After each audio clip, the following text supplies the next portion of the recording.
call this meeting of the 29th District Agricultural Association, Mother Lode Fairgrounds, Special Board of Directors meeting called to order. Let's see if we could start right off with the Pledge of Allegiance. Ron, would you please lead it? Please stand, remove your hats, right hand, salute. I pledge allegiance to the flag of the United States of America and to the republic for which it stands, one nation, under God, indivisible, with liberty and justice for all.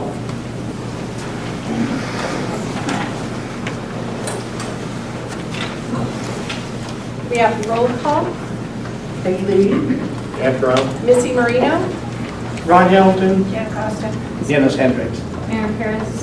Steve Eriking is out of town, and Mickey, I'm not sure where she is. Thought she was coming tonight, so we do have a quorum. Let's see, could we have introduction of staff? Ken Allstott. Kim Hillbold. Thank you.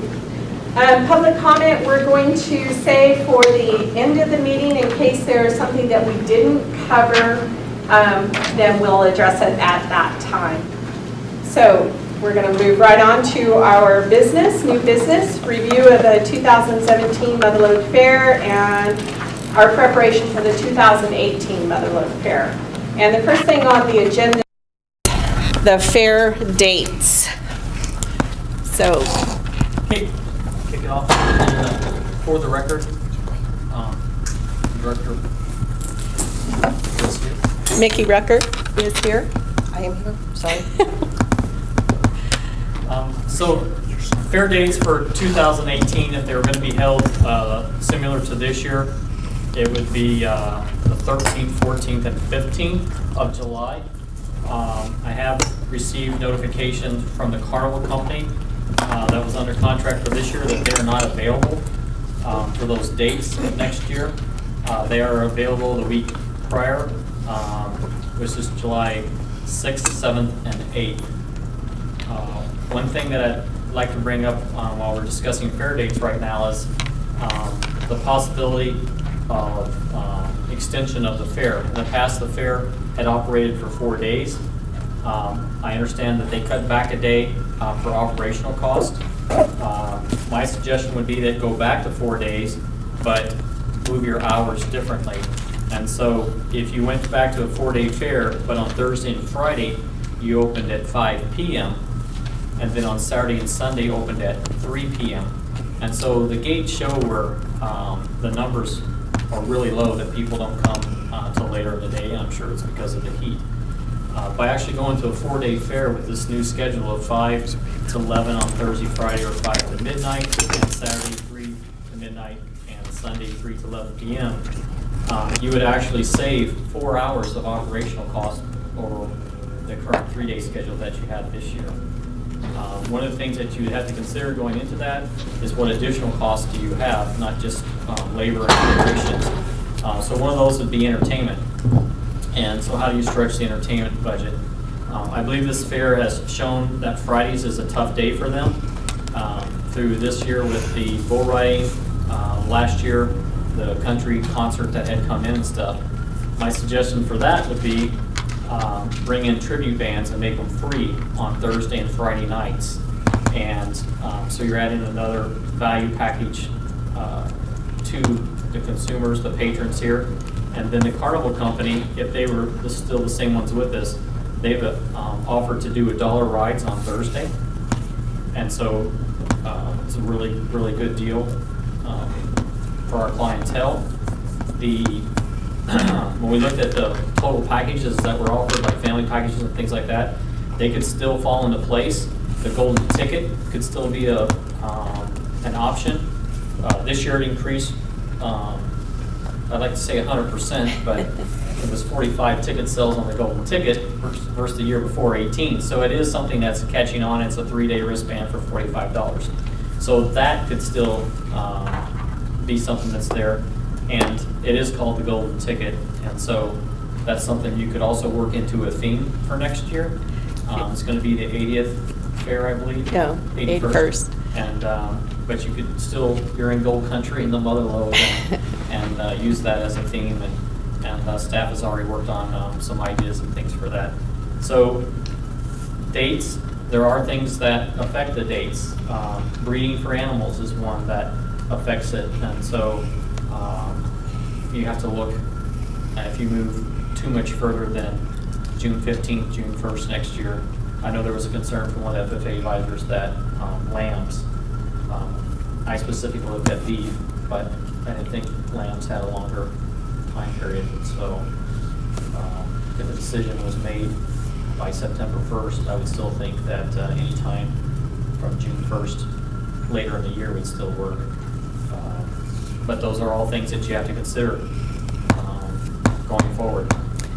So Maybe at this setting up the point, 4th of July. yeah, at this point, if we went with our same carnival company, that means animals come in on the 4th of July, and the setup is happening before that. Plus, we don't know when the county celebrations for 4th of July would be, if it would be on the 1st of July, which is a Sunday, or the 30th of June, or chances are it would be the 7th when the fireworks shows would be done, which would be in the middle of our fair. So those are all things that have to be considered as well. Is there another And carnival? were there any fireworks? Because Yes. I was here on the 4th and I couldn't find any. They're never on the 4th, they're on the weekend.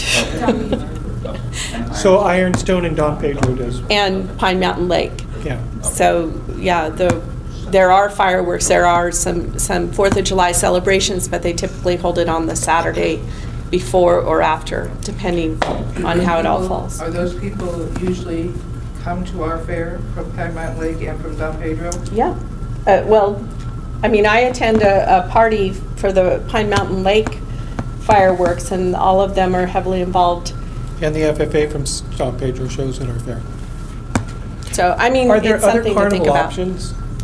I'm sure there is. I would just, if that's a factor that you say, no, we want to stick on the second full weekend, then I'll, start making those phone calls to the carnival companies. I just found that out today because I called to, go over things and make sure stuff for the meeting tonight, and that's when I was told that the carnival company that was with us this year would not be available on the second full weekend. So I'm wondering if we could have that information by the August 30th board meeting so that we could make a decision. I have a question. The same carnival company does the Tuolumne Jubilee. Are they going to be doing that this year? I didn't ask that question because I know that was 2 Because they weeks do the before. rides up Right. there for free. And so that, I would think, takes away from our rides because they're up there first, riding for free for 2 or 3 days. And then the kids don't want to come down here because the parents don't want to spend a lot of money again. There's They not don't ride them a for fee free? to get in, but you still have to pay to ride the rides. Yeah, I pay to ride the rides. Oh, It's just as expensive I to heard, ride the rides. Ken, didn't you talk to Mauer? Didn't he do the rides for free? No, he was paid by The Lumber Jubilee the Lumber Company. Jubilee. Yeah, he was paid by the Lumber Jubilee, where here it's a contract and percentages are paid. He's paid up front, and then, so I'm guessing the Jubilee They place. sell tickets. They still, yeah. So is there any public comment on this? Mike? I would hate to see a carnival company make the decision of when we're going to have our fair. I think that's, without being, it's just, we're Tuolumne County, they don't run us, we run them. I appreciate what Ken said about the availability of lambs and other livestock. However, there are fairs from March till October, and there are available animals for them. It may be that the people who supply them right now for us would have to change their schedule. Once again, I think sellers go where there are buyers. Do you understand what I'm saying? The breeders, if there's nobody to buy them, they'll change their schedule, I think. So anyway, I would hope that you'd consider a time when it's less likely to be beastly hot. I really think that affects it. Having participated in the fair for many years, I know it affects the attendance. And I know that we found that out this year. So I would hope that we look at a lot of things, including when we can get the most attendance, before we let somebody who runs the Ferris wheel. Well, I think run our dates. we do need to find out what carnivals are available when. So I think that will play into some of our decision. Okay, well, I hope that you'll look Yes. right at dates. The other challenge is, I believe Stanislaus Fair runs the weekend after the 4th of July week, and so they use a lot of the carnivals as well, and the state fair starts right away. So we're kind of in a crunch there of which If we stay carnivals right we there. can get. Yeah, so this year, the way the second weekend fell this year was really nice for us because Stanislaus was after us. But it does put a smack in the 4th of July if we go for, And the state fair in Stanislaus never really cared when we have ours. No, they care don't. When they're going to. But I'm talking about getting Vendors. vendors. Yeah, so your Vendors. commercial vendors is something that you have to be concerned with also, and your food also. So there's those 4 factors when you're looking at fair, but your carnival is a big partner, and the revenue that comes in off of the carnival is a large amount, and so But there are many groups to pick from. there's not as many as you would think that are quality. For More than instance, one? yeah, Yes, there's more than one. Right, There's 4 or 5 anymore. right. But your bigger companies are already at Del Mar, Alameda, heading to Cal Expo to set up also. And so then they take up, where normally they can break into 2 units or 3 units, they then take up that whole fair on a larger one, so you don't have those options. But I will check in to see. I don't know if people are aware, but there was an accident that happened in Ohio this year Yeah. at the Ohio State Fair. But I can tell you this, that we brought OSHA in before the fair this year, and every ride was inspected and signed off, and it was 100% operational. Because I'd heard concerns in the past year about the carnival company and reputation, and so we had that checked, and they had 100% compliance. The other thing that was mentioned, competing with other events, the Ironstone, fireworks, that pulls, I believe, in the 5,000 to 8,000 people range. So that definitely does pull from this county. So I think that would be, competition for that Saturday night. They always do it on a Saturday night. We do the production for it, and it's definitely something that By chance, do you know what they've selected for next year? I don't think it'll be the weekend before. I don't either, because that would be June 30th, and it's Yeah. kind of hard to have a 4th of July celebration in June. Yeah. Hopefully. And they are looking at extending their concert series even bigger next year. Okay. Their concert series are getting bigger, and bigger each year. Joe? I'm gonna come up here. Sometimes these meetings remind me of the old Zen story. A traveler is just kind of hiking through the world or trekking through the world, and he comes upon an old man on his hands and knees in the dirt. Grandfather, what are you looking for? My house key. I can't, my key is lost. I said, well, I'll help you. So he's down, padding around and padding. They can't find the house key, and finally the traveler says, I'd love to help you some more, but I really got to get going. Where did you lose your key? And he said, well, I lost it in the house. He said, well, why are you looking out here? He said, because that's just where the light's better. I have some comments. Yes, it's about the date, but it's also a little bit circular. So I'm just going to get this out of the way. I have 2 hats tonight. One is just as a regular citizen, and then there are some commercial vendor specific comments. It's about getting attendance up, and that's the only thing that really matters. I mean, if we can't get attendance up, what is the point? So you have a lot of your eggs in one basket. The fairgrounds has a lot of their eggs in one fair, and that basket's getting weaker and weaker, as evidenced by the attendance. So why do people not attend? I heard 2 things over and over and over again. The heat, which is really number 2. There wasn't enough things to make me want to brave triple digits. There was nothing that interesting. Honestly, if I wasn't a vendor, there's nothing of interest at the fair for me. So let's talk about the weather. The rationale has always been that it'll upset the livestock auction timetable. Well, I don't know how many fairs have livestock auctions, but I'm going to guess the vast majority of them do. So I guess it's a logical assumption that the vast majority of them are all in July. Well, we know that's not true, so that argument's fallacious, to kind of piggyback on what Mike was saying. I love that word, fallacious. So breeding patterns could probably adjust at different breeders and what have you. It's hot all the way through September, so you got to go back a little bit or way forward. Not to mention that the animals were suffering in that heat. So now this is not the first time that the issue of moving the date has come up. And past boards, and some of you are giving me bad faces here, just listen. Past boards have been unwilling to even consider the idea. And frankly, that closed-mindedness has been greatly contributory to the message you guys find yourself in that. So this is a new board. Everybody has great hopes for you.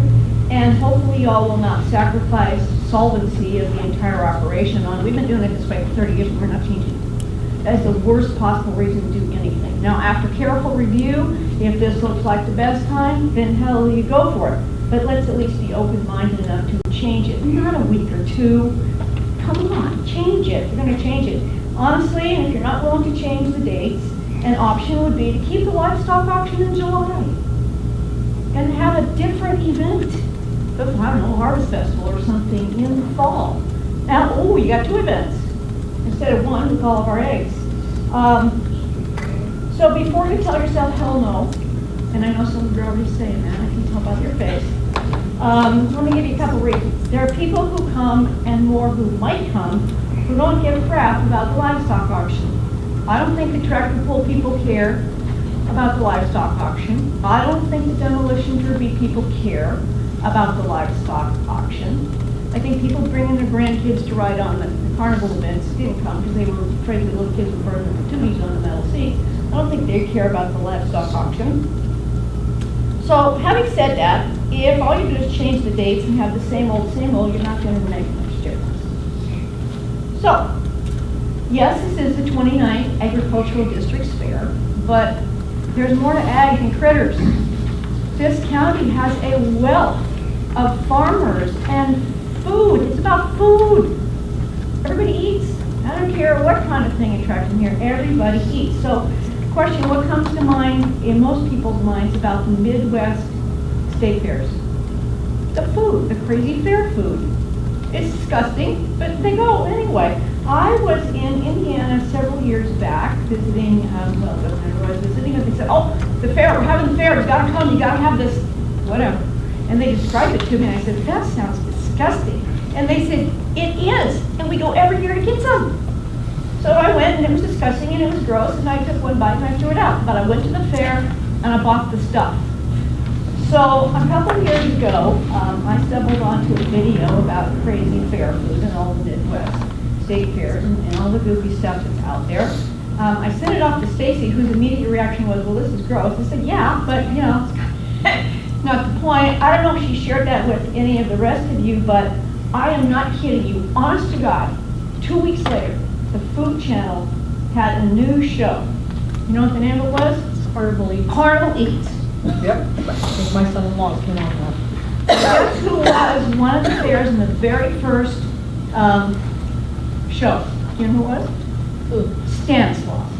And I said, And that was my son-in-law. I'll be going to hell. Direct competition, now they're featured for some crappy kind of food. Oh, heck, we can make crappy food. But Nina's son-in-law has been at our fair the last 2 years. He's been here. Okay, fine, that's kind of not the point. So there could actually even be a lead-up event. Who can create the most interesting concoction for the fair? Oh, looky there, now we got 3 events. Kind of like a chili cook-off, but more than just chili. So come sample it and vote on your favorite creation. It's a thought. All these things are just thought. Now, do you want to add this to the food pyramid, the basic food group? No. So while we're at it, let's focus on the other side, the healthy food. We have some of the best growers around here. It's just amazing. healthy food, how to use food as your medicine, actually, even so. Classes, how to make this stuff. The Farmery in Columbia is the hardest local movement in Columbia County. I know they would want to play. Absolutely. I actually think we can turn that Manzanita building into a full-on farmer's market with classes and dinners and food. Of course, they have to pay something with wine pairing. Now, you want to talk about a different crowd. In the Manzanita building, I know we had what we had, but by far, the Sierra building was the best looking building on the lot. So meanwhile, back to the ranch, if you'll pardon the expression, there are critter things that could probably happen at that other event to entice the ag crowd. Because the ag crowd, they step up, man. They support their own. They come out and they do stuff. Perhaps a livestock show. I don't know. I'm not an ag person. I'm not a critter person, so y'all would probably have better ideas. I will tell you that FFA dinner last year, Rachel here, oh my God. Stacy's here. That place was packed. You guys, I know it's the first time they did it, it went off without a hitch. The place was packed, they raised tons of money. Have that included in the Harvest Festival, whatever you want to call it. Let them do the work, let them get the money, who cares? There's people coming, there's bodies in there. Now, So our fair dates and hours of operations is what we were actually on. I know, I told you that's where we start. I'm almost done. But moving it a week or two in July, I think is. Okay, so further down the agenda, is that where you want to talk about your vendors? Well, yeah, I have other things, but I don't know if they very well fit. I'm almost done. You just want to suffer through it or not? If it's just a couple minutes more, because Okay. there's a lot of people to talk. I can tell you it's actually 2 minutes because it is. I'm telling you. So, things to do, missed opportunities. For example, when the Clydesdales was here, they should have been paraded up and down Washington Street. They came, I was here, they pulled in, they unloaded the horses, they walked down there. Really? Yeah, I mean, there's so many things that just need way more fleshing out. I went to the Nevada County Fair a couple years ago, and every building, by every trash can, by every door, there was a thing that said, win 2 free airline tickets to any place in the world. And how do you enter it? You fill out a form. And it was a long form. It was how old are you, you know, a whole bunch of demographic information, why are you here, what do you like, what you don't like, what would you do. If you had a magic wand, I filled it out. What the heck? Think of the information they got. Instead of, and I don't mean to be critical, but, you know, win something. What do you got? Your name, your address. Well, I don't know what to win. So get some information from your attendees. Do that. Okay, from a vendor's point of view. Lisa Morales asked me when I was picking up some stuff, she said, do you think people come because of vendors? And I said, I think people come for the total experience, but I will tell you 2 vendor stories. Calaveras, and you're going to hear me talk about Calaveras, and I know you don't like being compared to Calaveras, but they got people crawling all over the place over there. I talked to one lady, and she had this really cute jewelry. I said, where'd you get that? Pizzazz? Big old monster vendor. She says, yeah, that's the reason I come to the fair, is because that's where I get all my jewelry. There's a company called, or a little business called Mokiel Nuts, and they have all kinds of, you know, chocolate covered this, and dried fruit, and what have you. I swear, with a different product I was over there. I wore a path in the cement back and forth to Mokiel Nuts. And I was over there at some point in time, there was another lady buying stuff, this stuff was so good. She said, yeah, that's the only reason I come to the fair, is to get this stuff. So, what they don't come to here is a bunch of negativity. You know, people talk to the vendors, go, oh, how you doing? You weren't here last year, the sheep guy. Oh, you weren't here last year. And you say, I was talking to somebody else in the aisle, and said, yeah, and I'm not coming back. This is the worst show I have ever done. The fudge people. I was happy to see that they came back this year. Well, pretty soon he comes down and he's talking to me and he said, you know, if I lived here, I wouldn't do this again. This, blah, blah, blah. Say it too loud. So perhaps consider a vendor loyalty program, reduced rates for returnees, I was very happy to see that you backed off of increasing the application fee. That is the dumbest thing you could have possibly done. So thank you for rethinking that. And Calaveras, they always get a commitment. As you're packing up to go, you sign up now for next year. You get a discount. And you had talked to me about that a little bit. And my concern was we didn't have our dates set for next year's fair. That's a consideration, isn't it? I mean, if somebody's trying to get you to come the following year, don't you want to know the dates? Yeah, or maybe get a commitment right now, with some kind of a deposit or something. Yeah, absolutely. Okay, I mean, this is going to be an evolving thing. I Right. don't expect everything to happen at once. Anything can happen. Actually, maybe lower rates for Tuolumne County residents. I don't do Calaveras, well, it's a different product I was over there with anyway, but I don't do Calaveras because it's so expensive. And I was talking to the mustard guy, he said, he said, oh yeah, we kill it over there. It's so expensive, he said, not for Calaveras residents. You might have an really attractive application fee for local crafters and things like that. There's a plethora of people around here who would come if it made sense to them. So, here in my own case, I have a sales amount by which I judge whether it's worth my time or not, because there's a lot of events any vendor can do, any commercial vendor can do. 2014 was just a smidgen under that level of it's not worth going back.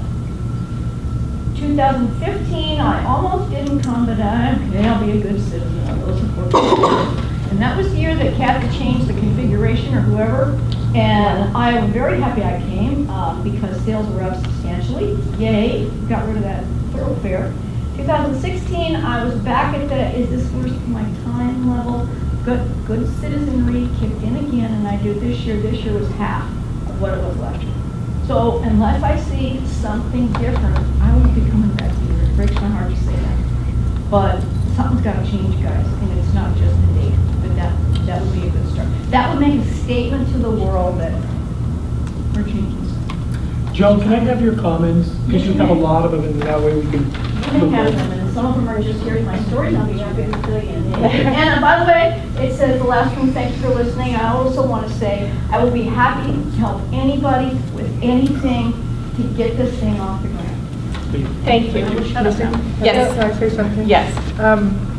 Thank you for the comments. You were right on. One of the things we're going to lose next year. I've been having these same comments for years. Well, I didn't know that. Well, this is the last time. I didn't know that. Anyway. One of the things that you guys are going to lose next year down in the agricultural section is the food vendor that you love. This John Fisher is not coming back. It's too hot. He doesn't like the setup. He wants to use the Sierra building as a sort of a patio type atmosphere, and he was told he couldn't. I don't know anything about that. But if you just think of the fairs, you have, in May, you have Calaveras. You have Amador in August. You have Mariposa in September. You have nothing in June. You have Angels Camp in May. Why don't we do something in June when it's not so hot? I downloaded a program of temperatures. The average temperature in the month of July for the last 10 years is between 105 and 107 degrees. And the year we moved it to June, it was 106. Yeah, well, did you do it for the last, That was a one-time deal. did you do it for the last 10 years, Ron? Did you do it for the last 10 years? I was just making a comment, I'm not arguing. I just think I'm not we gonna need to argue. think outside the box. We need, we need to think outside the box. I know that I've been hated for saying all these things, but I think we need to think outside the box, and it's hot in July.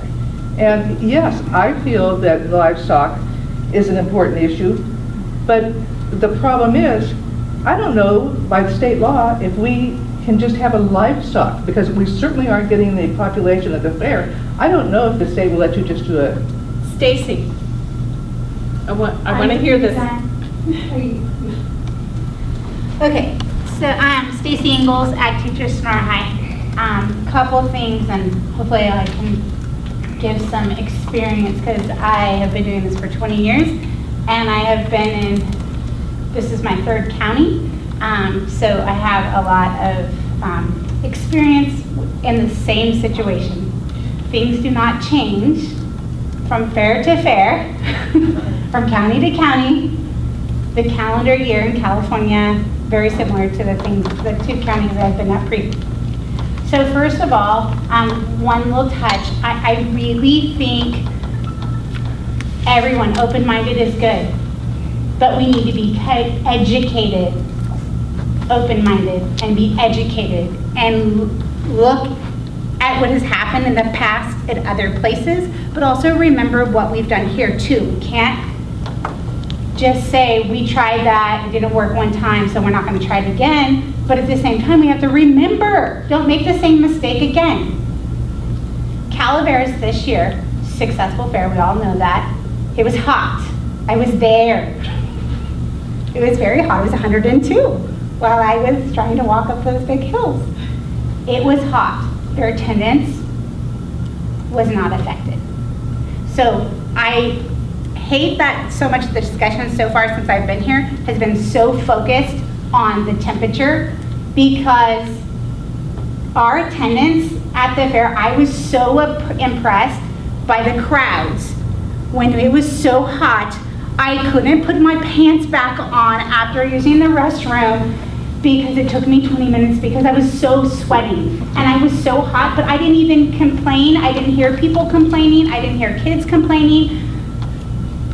Everyone there was happy to be there, and we were enjoying it, and the attendance was up. The stands were full, whether it be parents, grandparents, community people. Our kids were so proudly supported, not just financially, but was supported for what they were doing. And that's why I came home. That's why I'm an ag teacher here now. So Calaveras was hot, we must remember that, but their attendance was still awesome. Why? We all know, we don't need to talk about it a million more times. Why I wanted to comment, Peggy, was looking at both other fairs, Tehama Fair and San Joaquin, okay, came from those two fairs. Both of those struggled and have been through the hard times that you guys are going through. We don't reinvent the wheel. We go and we find those people there and what they've solved. I can tell you right now, because we're so connected as ag teachers still, and I'm still connected to those locations, Tehama is officially moved back. Okay, so several years, we were in June, we got out of school and we did the fair thing, and then they complained it was hot, so they moved to September, and we had a September fair, and the numbers declined rapidly. Because that time of the year is a different time of the year for all people. Think about what you're doing at that time of the year. Summertime, there's a large population that has vacation and plan to go do other things like come to a fair. Okay? And they moved back. They officially moved back this year. They went back because of financial problems, low attendance, those things. They're going back to having a July, end of July, in Tehama, you guys. I was just there. It was 115, okay? But they're gonna have a successful fair, because they do. San Joaquin, can you have a livestock? State fair rule is you must have livestock present if you are having a fair and you're getting funding, okay? So Ag Fest separated out because the San Joaquin Fair was going belly up. They spent over $79,000 of contingency funds from the livestock exhibitors to pay their own personal bills. They were financially bankrupt. So Ag Fest was established, a committee. It was community members, and we put on a livestock show, and a dang good one. A very successful one that is now a model across the United States is looking at this model to see how we can continue to address the livestock and the youth, okay? Things they did, it was amazing. If we listen to what people are saying, they have a farm to table. They're making thousands and thousands of dollars at their farm to table, having well-known chefs preparing and doing at their Ag Fest. Well, guess what? Ag Fest has been successful now. They're probably, as I was saying, they're 3 years and then it's gotta be 5 or 6 years. San Joaquin Fair decided, they tried twice to do their own carnival and fair. Failures, lost tons of money. This year decided to join back. Let's go back with the Ag Fest committee and we're gonna have San Joaquin Fair again. Ag Fest, livestock, they brought vendors, they did all the buildings again, and guess what? The livestock was still successful, but was the money and stuff that the fair wanted to make a success, not the big dollars that they were looking for still. Yeah, it's in Stockton. So on their fair, they weren't successful joining back in with Ag Fest in that they didn't earn the big money, but were they successful enough to continue the following year? I have not heard the reports, you know, so I don't know exactly if they were in the black or in the red again, but I think that this is, again, being educated as we make decisions, I think, and I have some connections, and I'm sure Ken has lots of connections, that we can contact and see what happened and learn from them. Let's not make the mistakes. We can look and become educated. The Farm to Table event that we had was a huge, huge success, and it was established under the idea that the ag community and the FFA, as being the leaders of that, could bring us together. And we already do that at the fair every single year. But to add that component to it, I'm not volunteering anyone else. We're looking at wanting to do that event again, all 3 teachers. We just had a meeting yesterday. We're wanting to do that again. But being open-minded and thinking of things that, what could that happen then instead of in February? Could we pull it off and pull it together and not just do it with just us FFA, but it be all of the 4-H and FFA putting that event on for, anyway. So I like a lot of comments. I just think we really have to think about moving these dates because it's not I get the breeder thing, and you guys are right, breeders will change around, and I can get animals wherever I want to get animals as an ag teacher, for me, okay? I just have been doing this long enough. I can get animals. They might come from across the United States, but I will get animals. I will find animals for kids to go to fair. But the participation of the kids and their families and their grandparents and these numbers, that we did have huge numbers, that is hindered when you change it to a different time of the year. I lost more than half. When I started at Escalon, I had, in pigs alone, as an advisor, I had 102 swine going to the fair. We changed it to a September fair. I didn't even have half of that because these kids have other commitments. They're playing other sports that are more commitment. They do all kinds, families have other commitments during the year in summertime, and I know it's a tradition, and we've been doing it that way, but other communities have tried, and it's just, you know, our communities are rural communities and stuff. We have to remember it. If we were to change to June, though, wouldn't that be helpful? June is, I mean, after graduations, I get, you know, there's graduations, it's a busy time. Pardon? And Father's Day. Father's Day, the fly-in. So you're really only open to the last 2 weeks of June, Right. which is typically the first heat waves. Right. Of Which is summer. where we went last time. So Typical now. It is typical. We've had triple digits every weekend since Father's Day. What about using one of those extra days of the fair, the 4 days, if we expanded it to do the farm and pork dinner that first day? also in June, and I know it doesn't affect a large, but ag teachers in California, we have a conference that is that last, it rotates too on a cycle, but we have a conference that, and when I was at San Joaquin, I ended up having to miss it, and it's a huge part of our jobs. And when our fair there would land on that, we obviously did not go to the conference. Right. Okay. Mike, and then we're going to move on. That's the best reason in the world to keep the ag program at Sonora High School, by the way, and it's in question. So Yeah. thank you, Stacy. I don't want to monopolize anything. I want to tell you guys, in some 40 years of being associated with the fair, this board has listened to more new ideas in the last half hour than all boards considered beforehand. I applaud you for that. I thank you for it. Ron and Missy have to listen to me because I was her 5th grade teacher. But the rest of you don't. And I also, just from the standpoint of what I hear out in the community, Ken has he has started to invest in the business community again, and in the community, and that's what it takes. So if you don't change anything, okay, I can live with that. I'm not likely to come when it's 105 degrees because I don't ride the Ferris wheel anymore. I don't come to the livestock auction because it's too damn crowded and uncomfortable. But if you had some fans in there, I'd be there. You know, some real fans.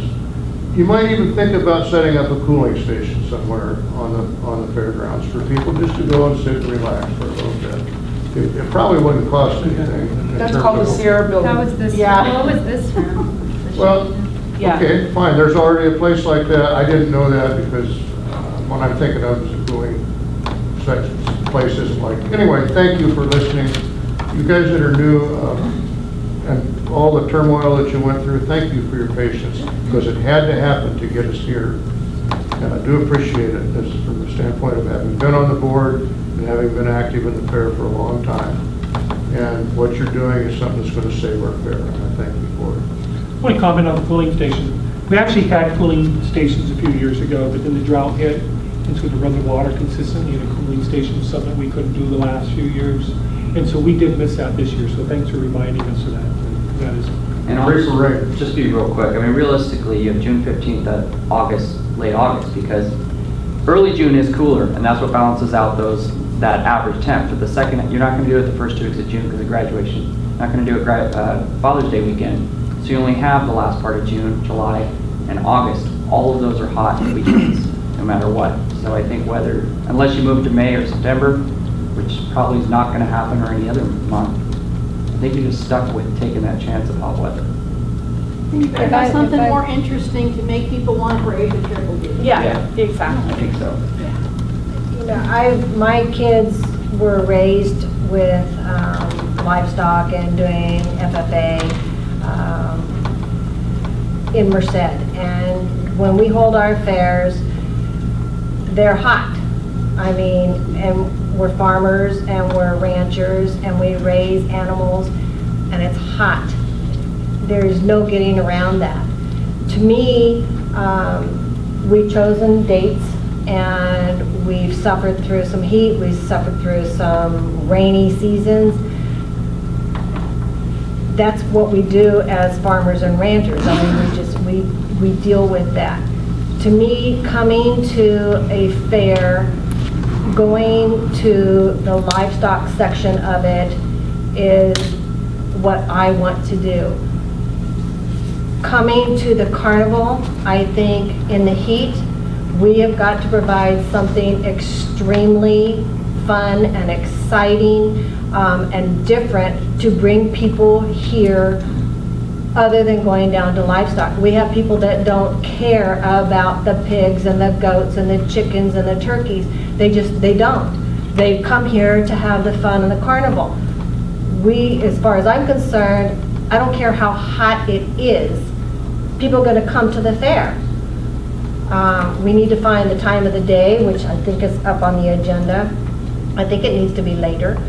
But we need to find something that's going to draw the community and the outside people to something other than the ag part of it, which many of us are here to support the ag. And I'm here to support the ag and the kids. I'm ready to move on with something more unique as far as our carnival is concerned. And I hope that when we get down to that part of it, that we can figure out something that's going to draw people here for that part of the fun and reinvent why fairs started in the past, and that was for our kids and our farms and our animals, our ag And that's what we are up here in Sonora, as far as I believe in Tuolumne County. So I'm hoping that tonight that we can all come to some kind of conclusion that we need to make some change. I don't think the date is going to be a part of that change. It's going to be hot no matter what we do. And as farmers and ag people, we're used to that. The animals are used to that. And if we can keep them comfortable, we can keep our people comfortable with the cooling stations, whether or not we're in a drought. I think that's important to keep our people comfortable. So. Can I write on that? So since the fair, since I am the livestock committee for the fair, I have met with all the ag teachers, the small livestock committee, the Sue Moore, large auction committee with that group, and with 4-H leaders to get their likes, dislikes, goals, concerns, mostly goals, because we sat at the fair this year and we said, we had a great fair. I mean, we look at the entire picture. Yeah, the fair was down, there were rough areas, but livestock had a great fair, again. And in the past, people have said, well, maybe we'll pull the carnival and we won't let livestock be part of the fair. That doesn't make sense. Instead, what we should be saying is, how do we take all those people who are interested down there, who are loving on the kids, who are supporting the ag community, and what do we do on this side of the fence to make those people want to come up here? We have a water slide. Wet t-shirt contest. Because let me tell you something, we have the same number of animals this year as we did last year. We did $100,000 more at our auction. Not because we did anything more special, but because this community did something special for these kids.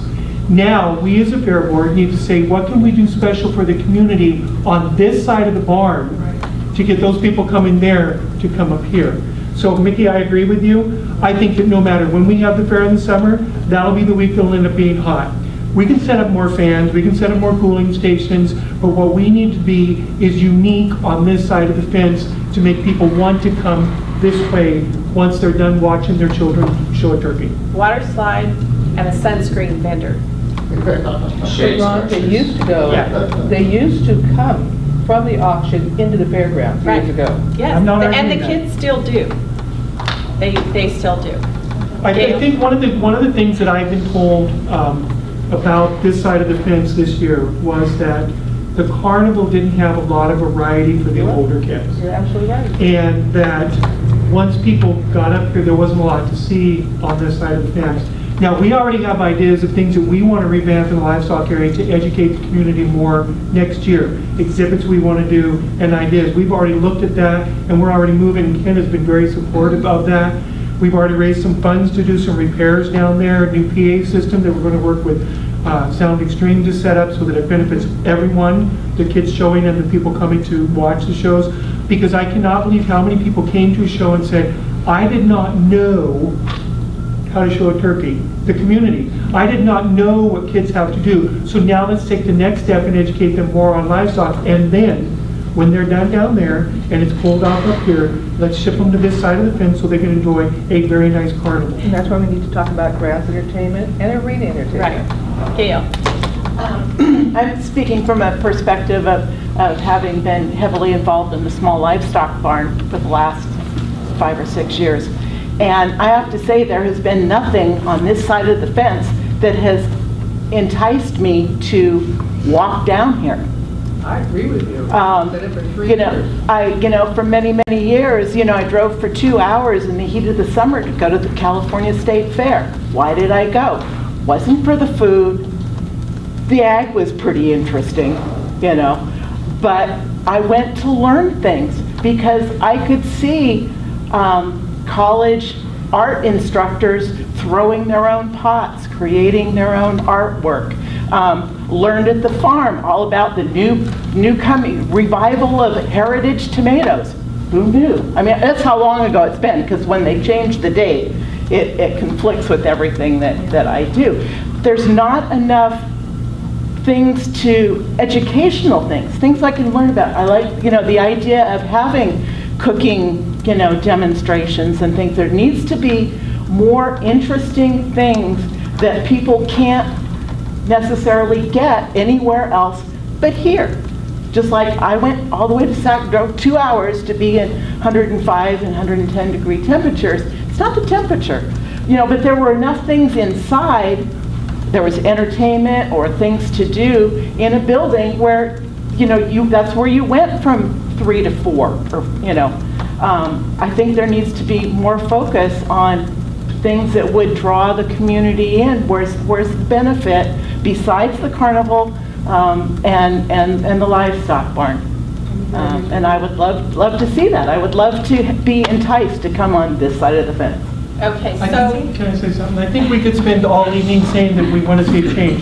Ken is new.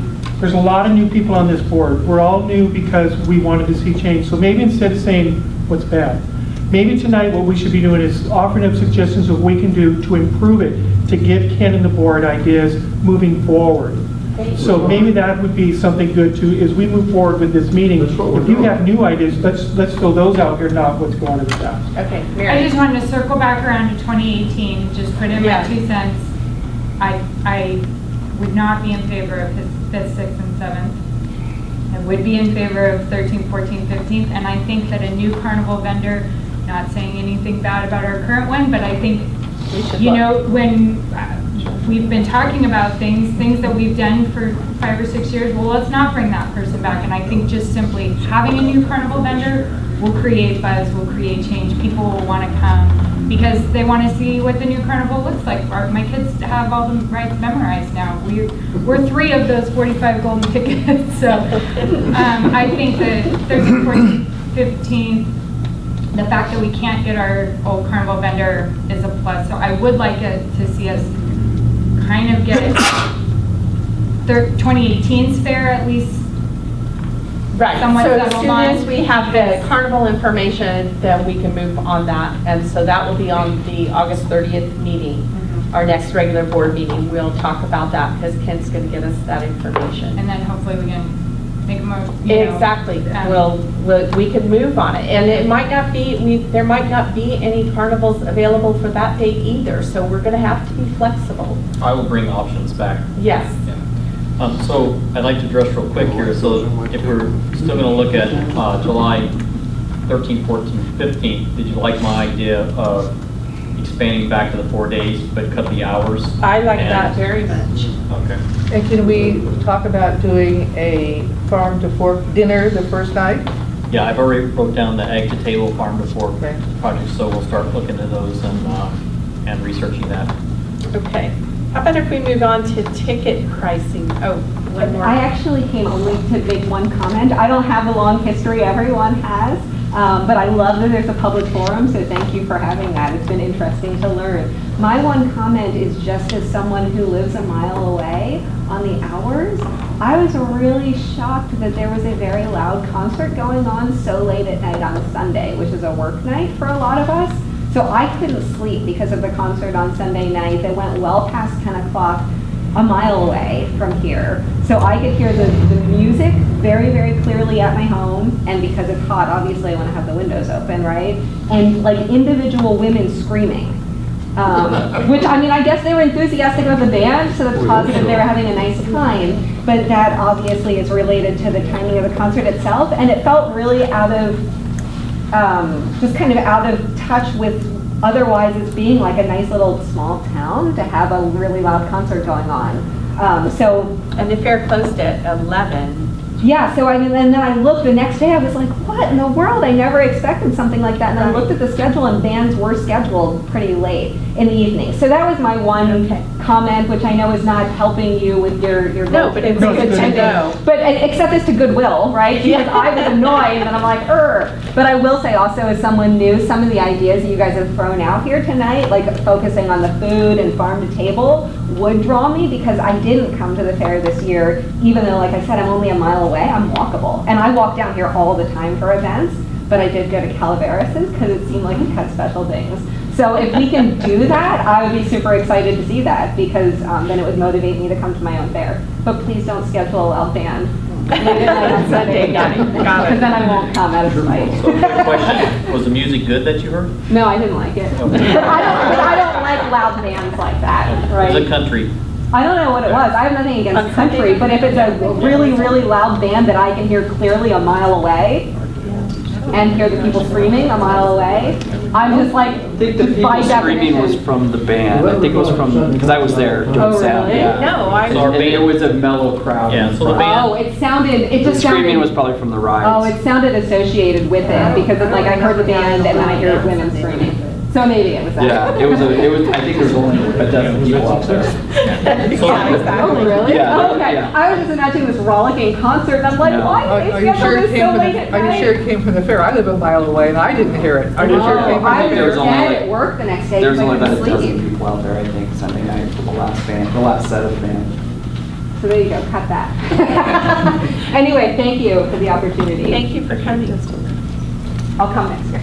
Okay, good, good. All right, ticket pricing. So, our ticket pricing, $7.50 in advance for adult tickets, and 8 at the gate. No, 10 at the gate. 10 at the gate. So, do we have comments on ticket pricing at all? Okay, Carol. Well, when I bought a ticket, I would go to the Safe Mart and get the discount ticket. Uh-huh. But this year, it seemed like ticket prices were kind of all over the place. There was this, there was that, there was this, there was that. We had a lot That was of- very confusing, and I guess you're going to get your re-events next, because that was where I heard the most griping. Mhm. I'll bring that up next time. But it seemed like there was a plethora of ticket prices.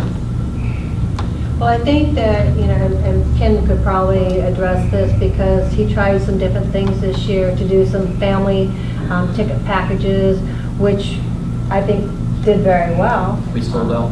Yeah, and pre-sale on some of the arena to get those costs low. right. So, I mean, you know, trying different things to get families involved and single people involved that don't have to pay a family price just for one person to Right, come. and I for- think that's great, but I don't think everybody kind of knew what those were. That maybe should have been publicized. Well, you probably did it. It was In the last done month in, it or was done in something. mid-May when I saw the budget Yeah, and said, how are we going to yeah. get to this number? So maybe Yeah. if there's more of a heads up so people know what they're getting. Well, it's amazing because how many times, you know, that things are addressed in the media, either through the fair or through Facebook or through the newspaper.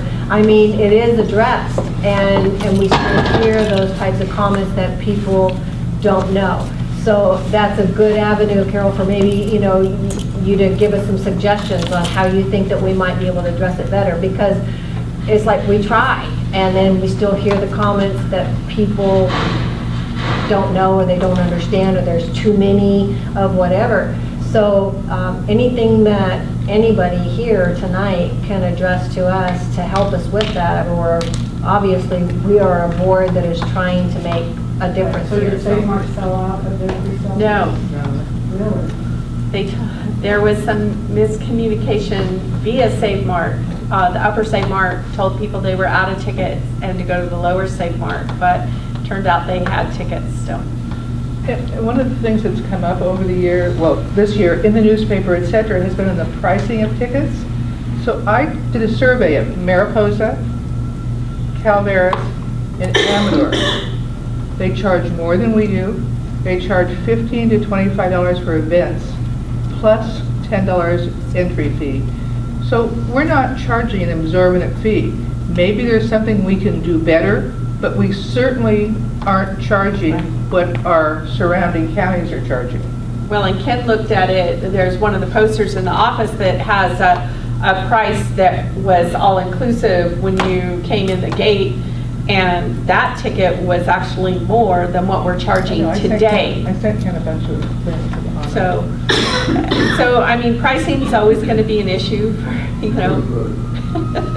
So, anyway, let's move on to the arena events and pricing, since that's where some of the confusion came in. Carol. Okay, so this is where I heard a lot of griping, because I was over there by the arena. So people paid for the arena tickets. No one was there to look at tickets, although I saw you at least Friday night, I think. Yeah, there's myself and each night 2 board members. Right, but Friday night, you were by yourself.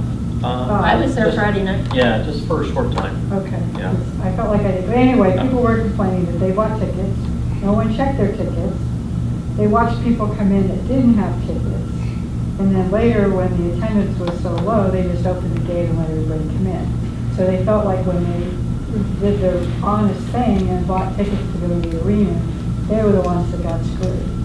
I So- heard that a lot. Yeah, so let me clarify this because it's videotaped and the public's here, so. So as the business side of me tells me at what point does our labor cost exceed when we're not selling any tickets and things. And so when the show had 18 minutes left, I pulled the ticket seller and for the tickets, because at that point, no one had bought a ticket for 10 minutes, and so we're paying someone hourly. So it wasn't for the whole hour and a half of the show or something, but yes, I did make the decision. It was a business decision, and that was the reason why, because we hadn't sold any tickets for the last. 18 minutes is different. Then 45 minutes. So Right. sometimes when people comment, and then you call them back and ask them what time was it that you came in, and they tell you, well, I arrived at 9:12, and the show ended, at 9:30. So those 18 minutes, and I agree with them. Yes, we did open it up, but it's based on a business decision and the cost. Can we talk about events? One of the things that I was shocked about, I was in the office until 2 o'clock in the morning from Thursday through Sunday in the vault, but I could not believe the people. I think we need to find out who our crowd is that's going to come to the events. I could not believe the number of people from the fair office all the way out to Stockton Street that were buying tickets inside for the fair, for the what they call the tractor pulls. Yeah. I think as a board, we can't do what we like. We need to do what our demographics are. And maybe it's monster trucks. I know Missy doesn't like monster trucks because they make too much noise. I don't particularly like the noise, but they sell tickets, and that's who we're dealing with. If you look at the people that were in that line, they weren't coming for anything else. They were coming to look at some loud, Crazy trucks. yes. And Yes. maybe we need to do that. Maybe we need to do monster trucks, a band, a tribute band, which are popular every place, and demolition derby. I mean, if you look at the other fairgrounds, what they have, that's what they're doing. And they're making more money than we are. If we do a demolition derby again, we need to find a different promoter. This year there was 5 cars, maybe 7. 7. Okay, and I believe that this promoter has a kind of a record behind him of doing that, especially here. Last year it wasn't any better.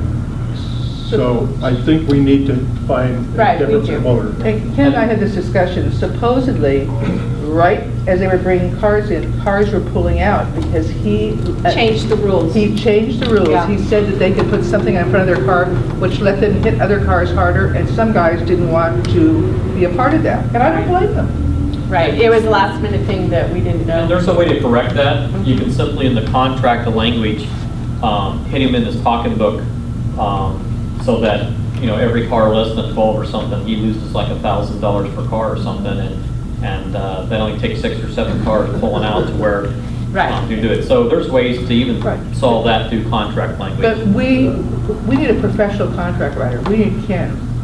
Our contracts were pathetic. I mean, they weren't written correctly. We need to really get down and understand what the contracts are. Well, yes, absolutely. You're right. We all know that we were without a CEO when it was critical that we have one. So we won't be in that boat next year because we have Ken. That's right. So that's a good thing. And I just want to say Ron had to leave quickly because the house next to his parents is on fire. So, right, so he took off. That's a good reason. I thought so. Well, it's like with the bull riding, we tried something different this year. It did not work out. I've been to many, many fairs that have bull riding, usually on a Friday night, because they have the motorized events on Saturday and Sunday, and you don't want to have an animal in an arena after they have a motorized event that they're ripping cars apart. But I believe that we've got some future possibilities still with bull riding or rodeos in our fair. Our promoter this year had promised us 44 riders. The day that he got here, we had, I think, No, he had 22. He did not promise us 44 riders. He had 44 that said they were coming, but there were 22 that actually came. And that was also a contract issue. It's a contractual issue, and each one of those 44 riders should have had a deposit put up, a non-refundable deposit. So for me, coming to an event and having half of what I was expecting to see was an issue. I'm still a rodeo fan, I'm still a bull riding fan, and I would still try and promote to have that in a community like this, because I think that we are a conducive community to support something like that. I would still try it. A lot of issues there, but I would still like to do that. Either the bulls were good or the riders were bad. Well, they were not. Because They the were. bulls won. The bulls Right, the bulls won. They definitely were did. in a normal bull riding event, you typically have riders and bulls that match one another, and we didn't have that this year. So I hope that those of you who came and weren't impressed, that you may see something different, especially in You September. tried something new, thank you. Yes, and I'll tell you what the problem was with the contract. It's because I negotiated it and had no idea what I was doing. That's what it was. It was before Ken, so that's what was wrong with the contract. I don't know. I don't agree with that. I think that it was something with the promoter, and I'm going to say that front, but we tried, and I don't think that it was a great success this year, but I think that in future events, when we do something like this, I think you're going to see something different, so I hope that you still support that. And I love bull riding. Yes. I just like to, if we can, I mean, the numbers are gonna tell us what's working, so if we can, and then the other thing is, some events cost more, so, you know, if Friday night, if we just can't sell enough tickets and we can't bring in another motorized thing, because that's gonna, you know, just lose money, so maybe we can kind of hear the numbers of like how we broke even on the gate at the arena versus what we paid for the. Yeah, so we'll have those numbers here in 2 weeks at the August 4 meeting, but the bull, obviously the cost somewhere around $12,000 with the insurance and EMS and the cost of the contract. And I think we had 252 paid tickets at $8, so that's about $1,700. The tractor pull, the cost was $9,995. I think we're somewhere around the 12,000-ish number, so it pays for itself and makes money. The demolition derby contract was $8,700, and it's going to be right there around the break even, maybe make a little bit of money on that. In my opinion, I think those two are solid. The demo derby contract just needs that language in there that even if you use the same local person, but that there's a stipulation there that if you don't bring those cars, then we start deducting money from your contract, and I think that would change the attitude of that. And my recommendation would be, let's try it for 1 year and see. I do know 2 other guys out there in the industry that do it. You just have to look at other demolition derbies. It's not just in the state, it's somebody doing it at a site also, and see who can pull those cars. Who does Calaveras? Who does Mariposas? That's what, Yeah. I've said this for 3 years to the board. We need to find out who does Amador, Calaveras, and Mariposa. They're big events over there. Their demo derbies are huge events.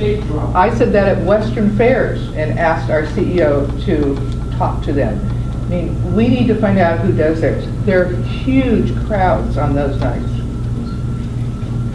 We also need to, Ken, and I think you and I talked about that, and taking tickets at the arena.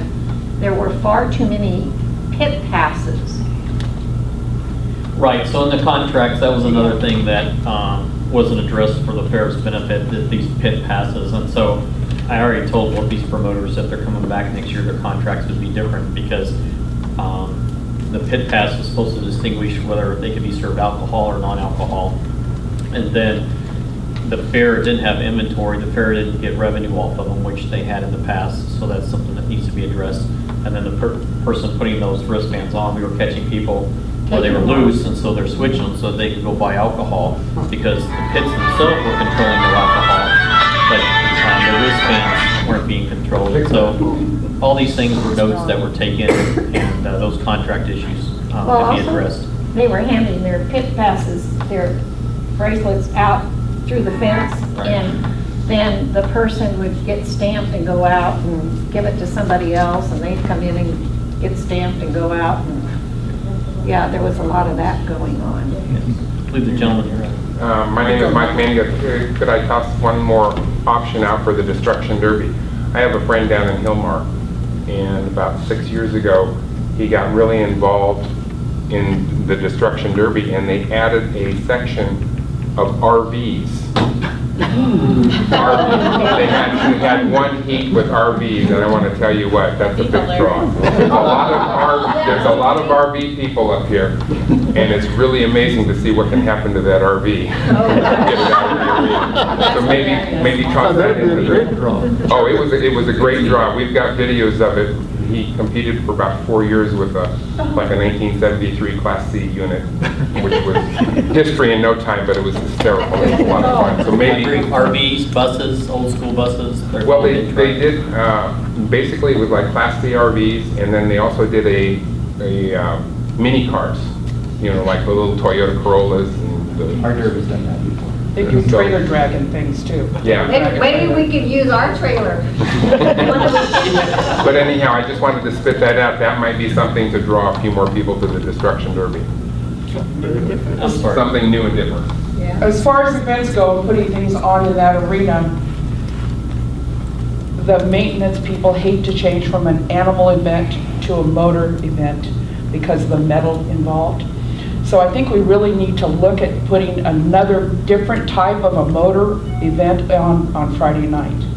Whether you go back to the motorcycle motocross or, you ready?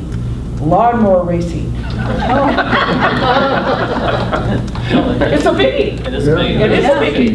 Yeah. And we started promoting the lawnmowers going down the streets in the Motherlode Roundup Parade and the challenge of the lawnmower racing. Who knows what could happen at the Motherlode Fair? My suggestion would just be, I think that the numbers had more to do with it being Friday than it being the bull riding, and so we need to consider how much we're paying for our entertainment on Friday, that we only made $1,700 in gate, and pick an event that costs that much and sort of match our, because I really do think that the community had interest in bull riding. It just was Friday and it was hot, people didn't want to go get off work and go. Well, I think Friday is cheap tough event on anyway. Friday. Friday's tough anyway because people are still working. So no matter what we bring in, opening the gates later in the day, Friday, Saturday, and Sunday. I mean, we're not there yet. I think that we need to open later and just figure out what kind of events are. Sorry, we had more fire news going on there. I apologize for that. I'd just like to make one comment. Over the last 25 years, every time the board spent a lot of money on entertainment, hoping to bring in people, it did not work. So be aware that unless you got Lady Gaga out there, it's just not going to pay. Yeah, Friday hasn't been real We special had Vince Gill one year. That was awesome. We had Sawyer Brown here. Yeah. Sawyer Brown. Yes, but you were getting $180,000 in state allocation. Exactly, exactly. Okay, let's talk grounds entertainment. Do you have input? Yeah, so there was, and I'm filling in here, there was people, 8 or 9, that sent emails into us, and so if there's things that you were saying, I'm looking at this, if something's missed, and I'm adding those comments to it. So for grounds entertainment this year, we brought in Jeremy the Juggler. We used him for the front gate at times when there was lines. He was really good at it. So anytime we have a line, we wanted to entertain the people before they even got into the fair. We also brought in Skip Banks, the comedy gentleman that worked the corners for us. And so the first 2 shows I had him work around the Sierra building. And then on Friday when I spoke with the community service groups in the Manzanita. They were saying, hey, is there any way you can draw more traffic into there? And so we took note of that. We moved his last 2 shows each evening over there at the corner of the Manzanita. Had huge crowds. And so I believe that worked as far as the strolling acts. The fair could only afford 2 strolling acts, and really they only could afford 1.5. So I called a favor in to get the 2 here for that. The other items that the fair was able to ride this year was the pony rides, and for free. That was a sponsored event.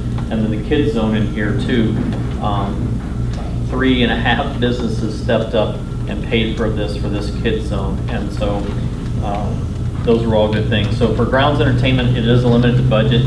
And how do you stretch that? That people have ideas. And I did hear things like bringing the canines back in and doing those type of things. It's just the budget didn't allow for it this year.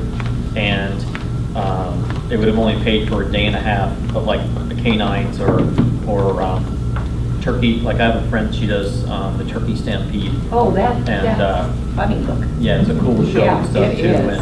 And I wrote those down to see, but two, it's those acts are 1 act. The availability, you know, I have to see if they're even available during those time frames next year. So there, some people had comments that they didn't see any of the grounds entertainment. The 8 people really commented on Skip Banks, the guy that got in the balloon and did the comedy show and stuff. So he made a lot of Facebook and a lot of YouTube from the area. And that was something we created this year too, was a social media program right at the end. And we picked up the followers. At the last minute, we did the card program out front here because we didn't have email addresses. And so we collected a little over 900 good email addresses from that card program that we did out here. And that was a last minute thing. We were trying to find giveaways for that. So we got the 2 tickets from Ironstone and then the other event for the giveaways for those people that filled out on those cards. But your grounds entertainment is expensive, but if somebody here has ideas of anybody local that does something too, that helps. I mean, it's amazing what this community steps up and do. And I'm not doing it just because he's sitting here, but Ryan was sounding extreme. That cost, what he does for the fair, is, I'm going to guess, probably about 30-35%. So he's given us 60-65-70% discount of what it would cost other locations. And so this community is just good about stepping up and doing those things, or else we couldn't even afford. We couldn't even afford any grounds act if we would have got a regular bid in what's being done here locally and the time it's volunteered. The talent here is amazing. You take a guy with the experience of like Max, who did the stage production stuff for us, and basically comes in and just kind of volunteers, just takes a small check, and in the other areas, and whether it's judging or exhibit people, volunteers, assist in other departments and stuff, they're all working at a fraction of the cost. So I say thank you to the community for stepping up. Ryan, I know he's been doing it for years, and he lives here, he believes in this fair, and to be honest, that's why I'm here, to help, because I see that you people believe in it, and so thank you. Carol? I just wanted to say I was pretty impressed with the bands that were on the stage. They seem to have a pretty good crowd all the time. So that seems to work well. And we stepped that up this year. We had six if not 7 different time slots this year each day. And I know the one lady was a little upset for music, but that's actually part of the strategy, is that we have a band go on once the arena event's in, because we want to try to hold people here at the fair a little bit longer for the food, beverage, and our commercial vendors. And so that's actually strategy of why I started bands Well, and it's only at one 9:30. night, so, Yeah. No different than living next to the airport and complaining about Joe? Moving to the airport. We know we have pigs. Many years ago at the LA County Fair, the most entertaining thing I watched was people trying to catch a greased pig. It's hilarious. It goes well with beer, by the way. They also have Working fire, by the way. Golf Links Road Yeah. area. So Joe, they also have pig racing, which is fun to watch. It is funny, but watching people that are half smashed trying to catch the greased pig is hilarious. And that would appeal to more, well, I don't know if you call them grown-ups, whoever wants to go catch a greased pig, but it's not a little kid thing, it's a different demographic. We have pigs. It's a young grown-up thing. Yeah. So including the local bands, I thought that they're not local, we call them regional, and that stage went well. I thought the move to a shadier spot was good this year, although we kind of, because we had complained about the stage being boxed in, and so some of the vendors right outside Mirror were moved down, but then we moved the stage down, so we had the exact same problem. The stage was completely not visible, and there was like a small alley made between vendors, and one vendor kept parking in it, so that stage was totally blocked off. You couldn't, from walking down the thoroughfare, you couldn't see where the stage was, and people were still saying, well, I can hear music, but I can't tell where it's coming from. So we moved everybody down, so the pony rides, you could see that, and that was kind of an empty space. And then, so I would say if we're gonna move the stage down, we need to move the vendors back up towards Mirror and give a bigger break in front of because the break was only 10 feet. Yeah, we it was created supposed to two be 10, 10-foot. and Yeah. that Hillbilly T Ford Explorer every night moved his car into that 10-foot spot. Okay. I took a picture. Did the pony rides actually have kids on them? Yes. Yes. All the time. Okay. Yes. Because when I would walk by, there was never. Every time I walked by, there wasn't a kid on it. Yeah. They took breaks every once in a while, and they were switching horses. It was very hot. Yeah. And having done pony rides before, I know they weren't successful at our fair before.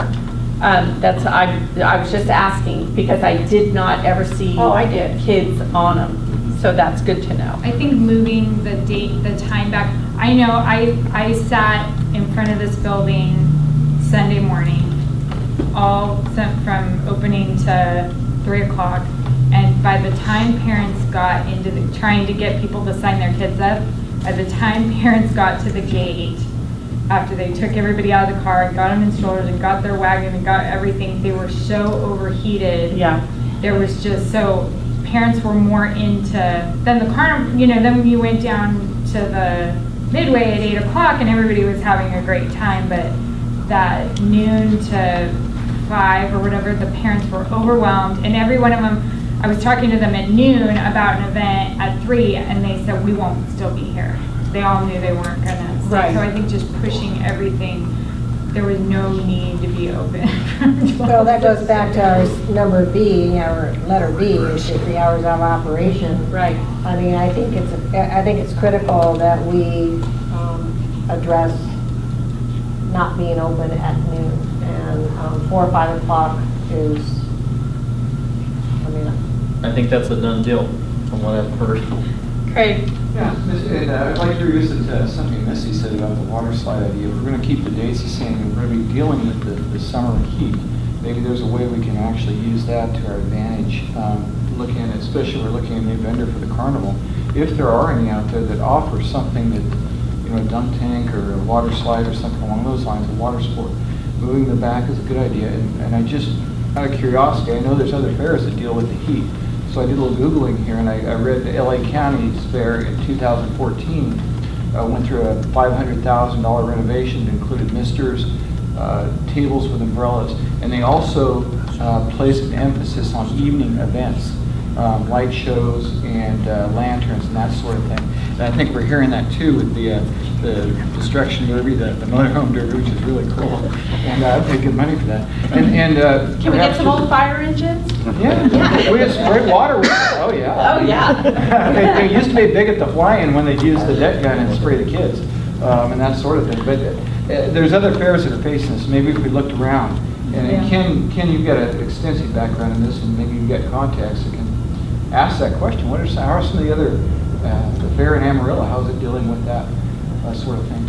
So anyway, you're right on with those things, and I apologize if I missed some of the earlier comments because I came come in later. I took the opportunity to not attend the fair as somebody with livestock for a change, and came in from the other gates and did the fair experience. One thing that came to my attention immediately was we really need to do some sidewalks and parallel parking up there.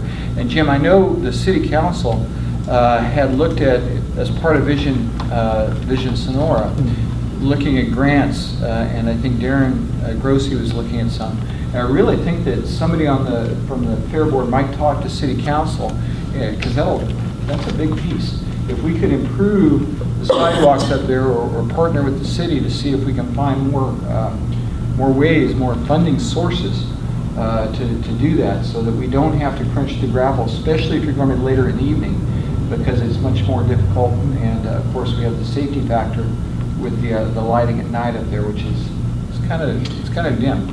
So that would be something the city, the council, this group, I would approach the city council and talk to them about. Yeah, there is a grant that we are in the process of seeing if we get. There's a grant, Vision Sonora concept has walking paths through the fairgrounds. And when I first got on the board 3 years ago, I asked the board to work with the city. I don't know that ever happened, but yes, there is. It's part of the plan. Yeah. So good. And hopefully we stay on top of that. I don't think it was mentioned when Darren made his presentation. I don't think that was one of the factors that was brought up in the public. I know it was in the public comment section. I was there that night. And it really didn't dawn on me until I was walking down here that, wow, that'd been a great outcome for that grant. So anyway, I do want to applaud what was done to change things this year. The gateway from the carnival area to livestock was very nice, really nice addition. I liked the bigger room to get over to see the band. I noticed that was kind of neat, and it was a little bit more crowded in parts of the carnival, but I really didn't think that was a negative thing, because it kind of gave it the carnival feel instead of having crowds loosely spread out. It was more of a carnival sort of atmosphere. It's too bad we didn't have higher attendance, but I think you're on the right path, and hopefully we keep moving that way. Okay, let's move on to security. We have comments? I know I have comments. I think we need to do something very different on security. We had people coming in gates that had no parking passes and no tickets, and just, if they walked in with authority, they seemed to get in. So I think that was an issue, and we've discussed it already, but yeah, so I brought in a person who's a supervisor for CSC. They're a big security company. They do almost all the major events, not only in California, but across the country and such. And he worked with me at the Cow Palace, so it was a favor. And some of his comments on that for security too were uniform or staff, a common dress code for the security, the overnight security. It was unfortunate for us, but we had some contract stuff with the Sheriff's Department, but the county situation here right before the fair occurred, that they had to cut back on those things, and they just can't offer those services anymore. They just don't have the funding for it. And so when I looked at all these comments that were there, like 14 out of 20 of them had to deal with security issues. And we actually ended up, myself and livestock, closing down each night and finding different things and having to take care of those. And the last night, I finally said, okay, I gotta sleep. And so we hired a security person to take care of the livestock area. So my recommendations going forward next year is that we just put it out to bid now, and we bring in a professional security company, and we handle it from front gate to back gate. And it'll take care of all these situations that came up. The things with the wristbands and all this, so that those companies, they're going to be looking for those things when they're going through the carnivals and when they're around the beer stands, and they would have the authority to walk up to a young person and say, I see you have a wristband, but I'd like to see your driver's license again, and just to confirm that that person is at least 21 years of age. And so I did some quick checking. There's no company specifically in this area. There are regional offices out of Sacramento, Stockton, and Fresno, but there are some other things I looked into on some nonprofit groups that hire people, and you just pay them a flat fee, and then you tell them the hours of service, and they say yes or no on it. So I think going forward, it's something to do with the small budget that we have, because our local law enforcement, the expenses are just too much. I do want to give a shout out though to both Sonora PD, Tuolumne County Sheriff, and the Highway Patrol, because when I contacted them a couple days before fair and I asked for the ex-patrol schedules, they did a fantastic job where I saw the guys when they had a break that they were coming in and walking through the fairgrounds for us and stuff. And when I realized we only had a small amount and the amount of time, we directed it to the evening where our crowds were the largest. And so the one incident that we did have, I'm proud to say, because it did happen, that we took care of. The sheriff's department made arrest right there on the scene. And that was an incident on Saturday night. So the person was taken into custody and the situation was taken care of. But I think going forward, if you just look at bringing in a security company and handling from gate to gate and let them handle all of that. We were supposed to have some displays too here in the grass area and some exhibits, and all that had to be cut too because of budgets. And so it was unfortunate. So at the last minute, we created a grass area right there with the gold digging and the Marine Corps. The Highway Patrol guy was too hot for him, so we had to move him inside and put him inside the building. The health van that was there, and we did have several heat-related incidences, so it was great having them there. But I do want to shout out to law enforcement here in the community because they stepped up and supported us every chance that they could due to the situation. I would like to say that the livestock wristbands, I know in the past we demanded that they be wearing their wristbands, but several people were pulling them out of pockets this year. Some of them were used for admissions. So, because we were using wristbands for admissions on Wednesdays and admission Thursday, so that we weren't having tickets down there. And I think that's where they were just not even putting them on when they were buying them. Right. And then on Saturday and Sunday, still using them. I think some of those judges got wristbands, volunteers got, everybody got wristbands down there. So Right. it was. Right, but I was standing right there at the ticket area and they were. But what color were they? That's the thing. They were a dull color. They weren't a colorful, they weren't any of those silver, bright red, any of those. White. It wasn't white either. So, but it's just something to think about. We're going to have to say, put your wristband on, because I think they get passed around. And Can we not do a stamp? Security usually has a little thing that they, different color. They weren't different looking. days. Well, no, this year, I'm Yeah. not saying. Yeah. Coming up. Yeah, so we Gotcha. notified them so that they Right. knew, but I think by having a security team here and you say, hey, here's the things, that Right. team's gonna handle those kind of things for us. I know several times, like my daughter had to sell tickets and be the person, and she would say, hey, can you please put your wristband on? I had one gentleman told me he was allergic to plastic. So I agreed with him and said, okay, then put it around your belt, but I made him actually clip it and tape it so that it couldn't be handed off. So those things that can be addressed with a good security company. There was a couple comments that we got in through emails and a couple phone calls, and some people said they'd feel more secure if at the gates we were asking for purses and things to be opened in bags and searched through that. And so I wanted to throw that out there as a community. Are you comfortable with it? Uncomfortable with it? That if a security company was checking those items coming into the fair. Bart doesn't want him checking his purse. I don't want them checking my purse, and I got nothing in it. I just, you know, you're not getting that purse. We find out how many people are packing. Yeah.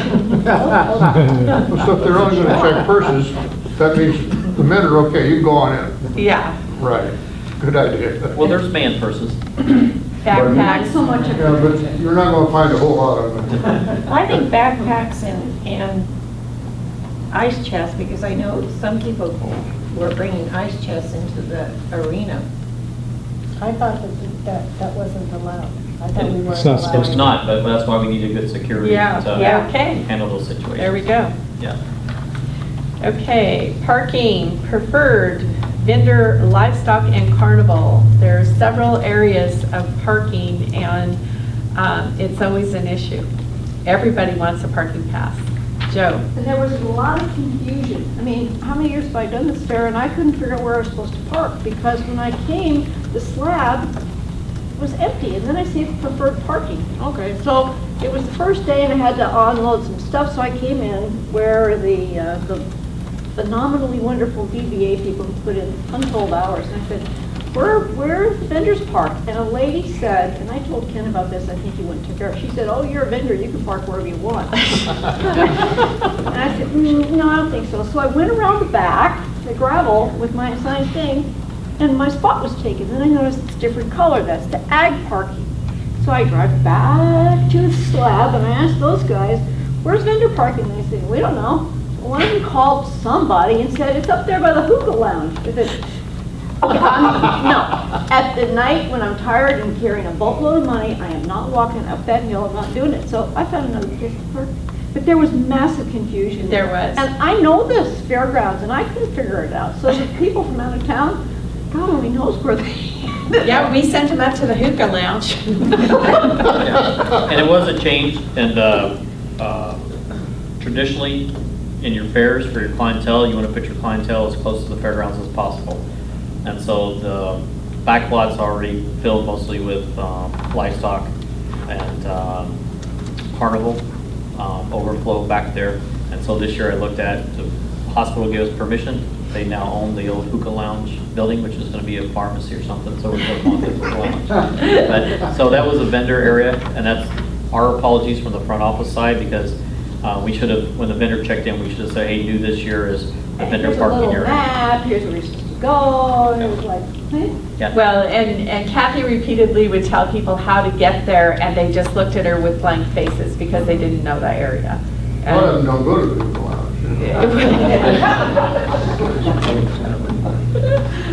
And I can report under the preferred parking, it did very well this year. And the reason why it was empty, we learned from that too, that we don't need to staff it until 3 or 4 o'clock in the afternoon, but if the fair dates are moving back, that takes care of, the hours are moving back of operation, that takes care of that also. And it was also an area for our sponsors. So the sponsors that had spent the money and helped out the fair this year, so the preferred and sponsor lot area. But we did raise over $1,200 for the parking space for that. can you put them up at the hookah lounge with a shuttle? What would the shuttle cost be? Oh, I don't know. Yeah. Horse and buggy. It's a good idea, but yeah, you have to look at those operational costs. Carol? If the hospital let you use the parking lot by the hookah lounge, is that why they were treating people like criminals up Forest Road? Yeah, I'm not aware. Because, they had no fair parking, all these signs up by the old hospital and by the church and. That's owned by the church. Yeah. Yeah. Yeah, I do know the church allowed us, they gave us permission for the carnival trailers to park up there in the dirt area, but I could understand, because I see that with the promoters at a meeting now that are doing events here, and that obviously they want to protect it. And I noticed the local businesses down through here had their signs up and they were charging $8 to $10 for parking also, and capitalizing on the event. Well, as I was like walking by, people I guess are used to parking up there by the old hospital in that area, and then there's, no hospital services on the weekend. And they had this guard driving around, and you would have thought people were committing murder. I wasn't aware of that. I know there was some comments too about, in the past, the transit used to be able to pick people up at the Walmart center, but it's up to those centers to decide whether or not they're going to allow. Yeah, it allows for those services. Yeah. And then I did check in on the amount of people that use it, and actually, we were very fortunate. The one trolley transit driver was the same guy once he got off his regular schedule, and very good participation with the trolley and full loads coming in once it hit the later hours. And so that was one of the comments that he had too, the hours of operation. He saw the influence from 6 p.m. on of people taking the free trolley. Kim? And we thank the county for that, because that's a free service that they provide for us. One of the problems I heard was that with the events in the arena, the last trolley was leaving before the events of the arena were over, so we need to coordinate that. I'll have to look, but I believe, They had stopped at 9 o'clock. I believe our last run was 10:30. Yeah. Well, it was advertised at 9 o'clock because people were. Thank you. I'll look into it, but I believe it was advertised Thank you for also coming. till, we were on the half hour here for our stop, so 10:30. Well, that's what I just heard from some people coming into the arena. They said, well, that, you know, if this goes with it's starting later, because normally we started early with the Destruction Derby, that on Sunday, it was, the trolley was stopping earlier, and so if it went the way it was supposed to, they'd miss the trolley. Okay, I'll check into it. I would just say, my pet peeve is vendor cars everywhere, and there was still a lot of that between Sierra and Manzanita. Manzanita on this side, on the roadside, there were always cars. The food vendors had their cars behind their things, and then sometimes next to them. And I don't get it, because I can't imagine at other fairs that vendors are allowed to park right next to their booths and have cars all over the fairgrounds, but they seem like to demand it here. They can park right on the, and I just, as a fairgoer, I don't want to look at just cars all over the place. So the outside commercial vendors were allowed to park there from the Sierra in the space behind the events. There was no vendors or anyone in that area, but it was only those 8. And like the one guy, I didn't realize that was the Explorer. I was spoken with him, the Hillbilly T guy, right away, that he was bringing his vehicle in there.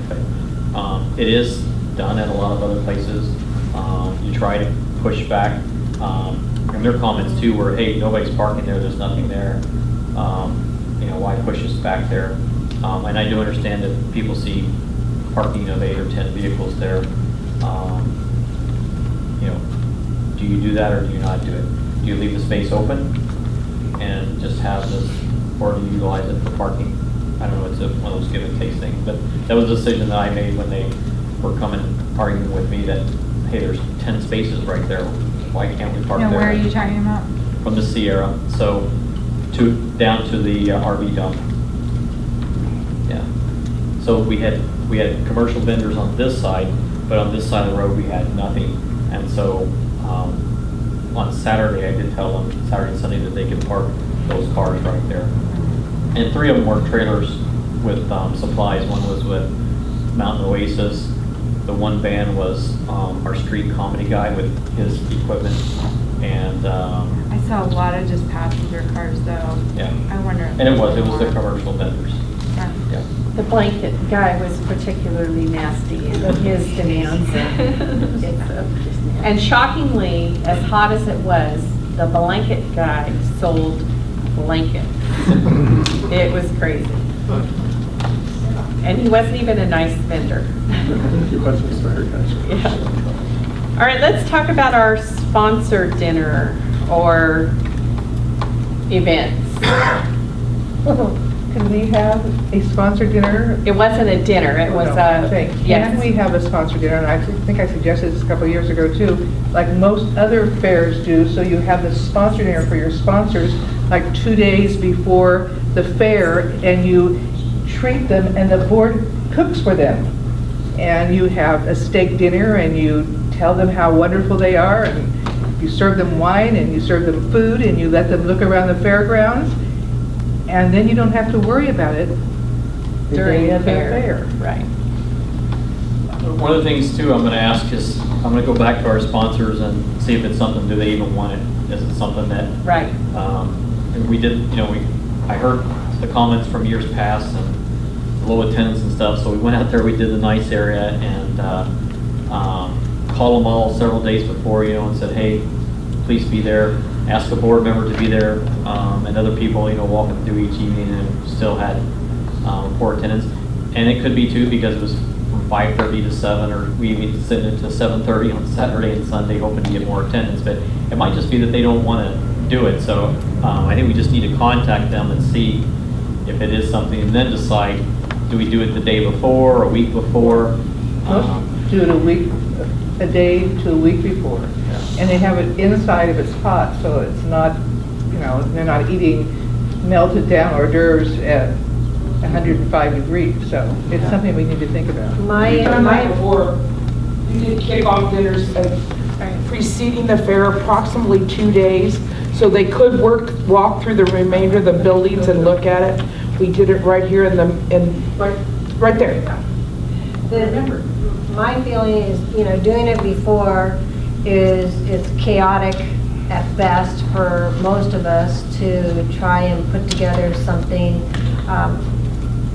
In a perfect world, I think it would be great to have the sponsors be able to walk through and go see all of the exhibits and things like that, but they're usually not set up until almost the day of the fair. I mean, you're different because you've got a beautiful, building and you do a lot of work, and that's something different.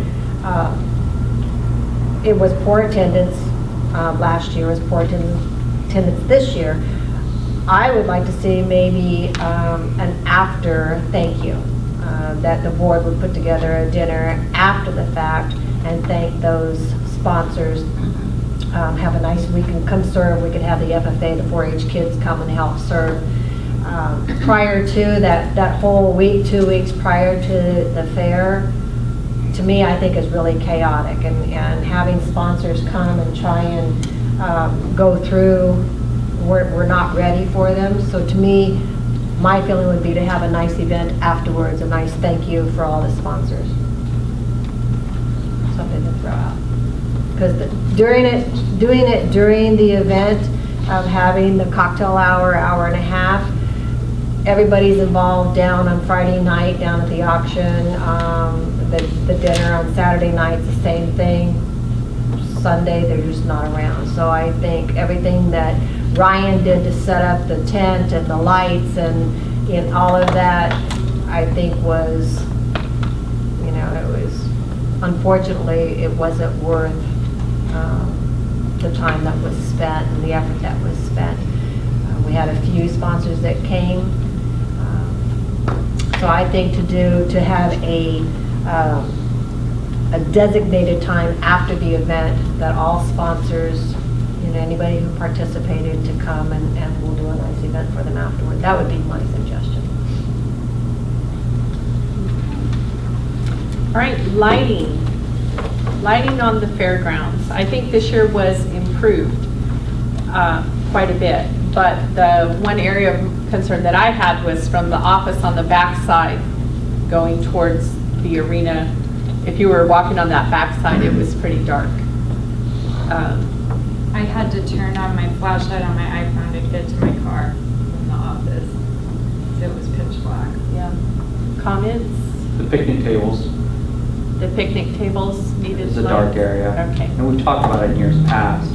It's pretty dark. You've got the lighting coming from the stage, but that only fills so much area. But those picnic tables are pretty. There's one, I think, street light back there. But I mean, that area, I looked back in there in the evening when people were back there eating, and I'm sure they couldn't see their food. Especially since the umbrellas are up. So you've got umbrellas that are up, and then you've got a street light that's up. So the umbrellas are just blocking the street light. So, I mean, yes, you can do just flood lighting out there, or you could do something, like market lighting. On the tables. Do something on the tables, or you could do some market lighting, or make sure that the umbrellas do get brought down in the evening, so that floodlight helps, or do some market lighting over that area. I know in other fairs that I've been to, they've done actual pathways that actually run through the entire fairgrounds. They're simple, but they're lighted, and so it kind of guides people. It's just like we were talking about guiding people down to livestock. Right. We improved on that this year, but on the other side where we've got all the cars that are parked over there, it's very dark, and walking through many of the areas is dark. So, it might be something to try and think about, to get some actual lighted paths that people, we can guide them. If they walk down this path, they're going to go here. If they walk down this path, they're going to go here. Kind of help with some lighting. Was there any feedback on that? I thought it was great. That we did down there at the end? Yeah. And especially at night, when the lights are on it, we had one comment that it was, yeah, I thought it was great. I wouldn't mind if it was up further so you didn't have to walk through the whole carnival to get out onto the path, but I'm sure the carnival likes it down by the Ferris wheel, but like 1,000% better than having to like shimmy between the Ferris wheel to find out. But Chief Conklin said, like, he said that was a real asset, I think. Yeah, it's too bad you can't make a loop down there and come back in on the other side. It'd be tight, but it would be kind of cool to loop around through there and come back up the other side, the other thoroughfare of the carnival, drop into livestock and come back up. I don't know if you could do it. I think we talked about that. The fence would have to be cut open. Yeah. The logistics might be a problem, but it was nice. A new security gate, Ken, in our security fencing. But this path, that improved lighting was really nice. This always felt safe. I felt like walking down this to livestock. It would have been nice to have more lights on the new cars, and that's something if you're shifting to a later fair. If you could get the car dealers to keep staff out there later on, it was real dark over there, and there was a lot of people with their iPhones out trying to read the price on those nice pickups they had out there. Oh, okay. And I think a lot of us adults who are out after dark want to look at that stuff. That and the same with the CAL FIRE booth. That's closes early too. Both of those, I think, would get a better draw if you could get those folks to stay open later and light the car. I think part of that, if we open later, that a lot of those types of vendors would be conducive to staying open later because they're not here at 12 o'clock and trying to staff a booth, that they're probably paying somebody to do. Couldn't that also be included in their contract, their vendor contract? Yes. They need to be open X amount of time on Well, each day? typically it was from a certain period to a certain period, but I think that some of them just said screw it because it was too hot and. Well, there's no penalty either. Right, So no if the penalty. contracts are written next year, there'll be penalties for Early vendors withdrawals. and people. So that could be addressed through the contract? Yeah, Yeah. because a lot of them packed up early on Sunday as well, that shouldn't have. And then there were some complaints that people wanted to bring their vehicles in to unload and keep their vehicles down there. I know I got a lot of that flack in some of the buildings that they didn't want to have to move their car and park way up there and then have to walk all the way back. I mean, that's just part of our logistics here. And that's at every fairgrounds. Nobody allows vendors in to start unloading until the fair is closed. That's a safety issue. But it's still an issue. Only in their eyes. Yeah. Well, I got a lot of it. When it's in their Safety comes contract, it first. won't be, because you charge them. I think it doesn't really go anywhere else. We'll stick it here. I think we also just need to keep working on making the entry more interesting. I mean, the least interesting part of our fairgrounds is right when you walk in, and so we need to just keep thinking about that. And lighting might be some of that. That might Ryan be and I had something, talked about too. some of the, the Sky dancers? Yes, sky dancer. Just adding visual interest down here because it's kind of a bummer. You don't feel like you've gotten into the fair until you get to the mirror buildings. Might be something too to have, if we can contract to have a small band maybe out here in the parking lot or right here in the front, where for the few hours, if we're going to open later, that there's somebody here that is attracting people and when they're standing in line or whatever, to get some excitement out there. When we had the juggler out here, I mean, he was fun. Well, we used to have a stage over here on the lawn as well, and we used to have like the hypnotist, different things that went on the lawn area that, drew people in. But, And there's ground acts that are musicians also. yeah. I don't think the photographer is gonna come back. I had a long talk with them at the end. I don't think it was really a success for them. But I sort of discussed that with them. It's not really where you'd want your picture done, Yes. because there wasn't anything nice looking Backdrops or- behind you. you know, if you're gonna pay money at Disneyland to buy that expensive picture, it's gonna be because the castle is behind you or Yeah. something. So, but he said, the way the numbers work, like they have to be at the entrances. The numbers don't work if they go try to shoot it down in the carnival. They have to Maybe we put can it bring at Nugget up, the wooden carving or something to Yeah. put up there to Something. make it more of a photo op. But he didn't do well, so I don't think Well, they he'll do were, that. they also were down in livestock, and Yeah. they were unable to follow directions, such as do not go in the arena with the animals. They are in the middle of a show, and Kim ran them out once. As soon as they saw she wasn't in the area, they were right back in there. So I told them I was having them removed from the fairgrounds if they did it again. And he was still trying to get in there, so. I ran them out more than once. Yeah, if they don't come back, they're missing an opportunity, but also, you know, we have to have vendors that actually will follow the rules too, so. Well, and that's what I had suggested to him, because I saw that big trailer and saw those guys and just knew there was no way they could be making money doing Right. that. But I was like, what if you just sent one guy to do the livestock, you know? If he, I mean, yeah, I Yeah. didn't know that part, that he didn't, Oh no, he'd jump in the arena any chance he could, if he They saw. were interfering with shows. They were between Right. the judge and the exhibitor consistently. I wonder if they were interfering with people coming in, because I was right, I could see out the front door, and I didn't mind watching the Marines do pull-ups. Right, exactly. But I'm watching these, and first I thought, are those guys accosting people coming in? It seemed like their approach to people coming in, I would say, get away from me. No, I don't want my picture taken.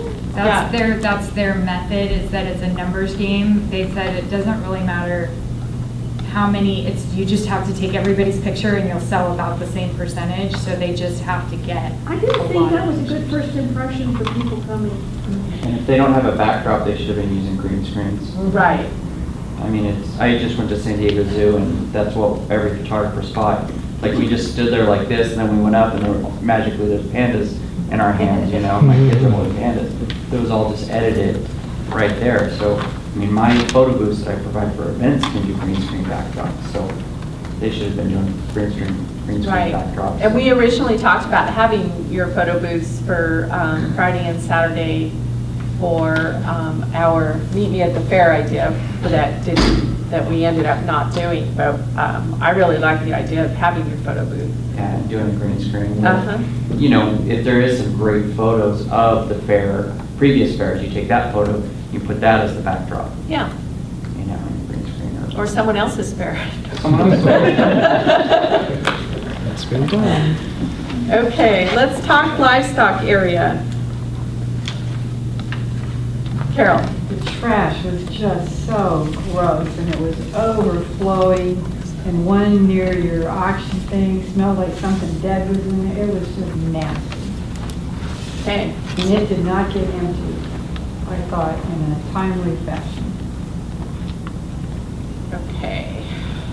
So that's something that is easily fixed for next year. That's an easy one. Kim, comments? Just need to rework the schedule for next year. Okay, so that's basically something that we'll be dealing with throughout the year, so. that I part- already got some ideas on what it's going to move. Okay, okay. And then, any other livestock comments, though?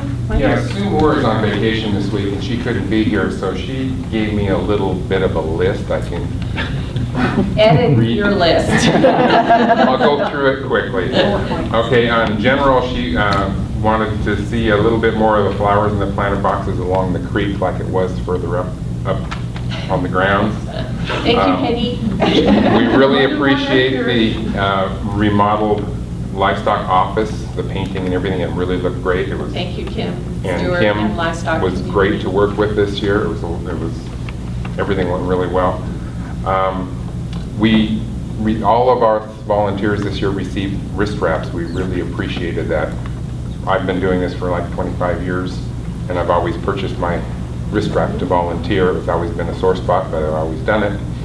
This year we got free wrist wraps, and we really did appreciate it. And we were very careful to hand those out to people that were working, not just to anyone. Okay, in the rabbit and poultry barn, we have been having an issue for many years, and this year we actually discovered what the problem was. It was the electrical system. We've been going through freezers every year. Freezers didn't work, the freezers didn't work. Well, this year one of our parents called Lowe's, and they donated a brand new freezer, and they delivered it within 30 minutes. Her husband went and picked it up. We plugged it in. By the next morning, it wasn't working. So we had 2 freezers for bottles for the rabbits and whatnot. Neither freezer was working. We were having issues with trying to keep the animals cool. So we think we need to address the electrical system. I think it needs to be updated, maybe some breakers added, maybe some new panels to accommodate the fans. We have 2 big fans on the end of the building. They have misters. They got them working, but some of the misters, we were told, were no longer available for those old fans or whatever. The fans work, but they're very loud, they're very noisy. They push a lot of hot air, even though there's water going to it. So we'd like to see some new fans in the building. We only have the 2 big ones. Maybe we need to add 2 or 4 more in the top part of the barn. Hanging from the ceilings. Somebody else also brought up maybe we just put new siding on the barn this past year, and somebody also brought up the idea of maybe putting vents along the walls to see if that would help get some ventilation in there, because it did get very hot in the barn again this year. Right, and originally you did that siding because there were too many vents in the bottom, so now we know why. Sticking out, yes. So the barn looks great now, the sides look great, but now I guess we need to concentrate on the ventilation and the cooling. There are 2 water coolers. They were on. At one point we thought we didn't have any water coming down. We had maintenance come and check it out. But I think we really need more fans and the electrical system with that. Okay. We'd like to also see or find out if we can get some volunteers to repair and paint the far side. We did the two sidewalls on the barn. We'd like to see the end cleaned up, but some of us old farts don't really want to climb up that high. So we need to come up with a plan to finish that end of the barn hopefully by next year. We still have a gentleman that comes in on Tuesdays and volunteers to do painting with us. So if you tell me what it is, we'll put him on that for the next. Okay, it's just that the whole end of that barn facing the creek. Okay. It's kind of sort of wobbly, needs to be reinforced, and it needs a new coat of paint. And I believe there still is some paint left from the paint that we bought.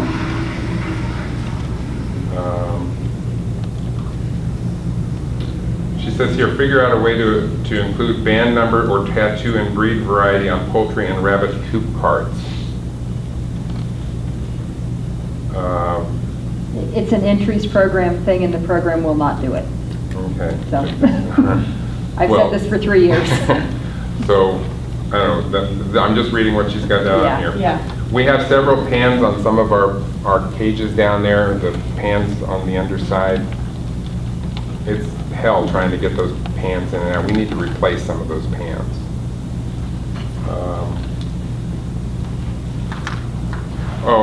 We'd like to see a new plaques made for the barn for the dedication to Bob and Joan Miller. I guess when we took down the siding, the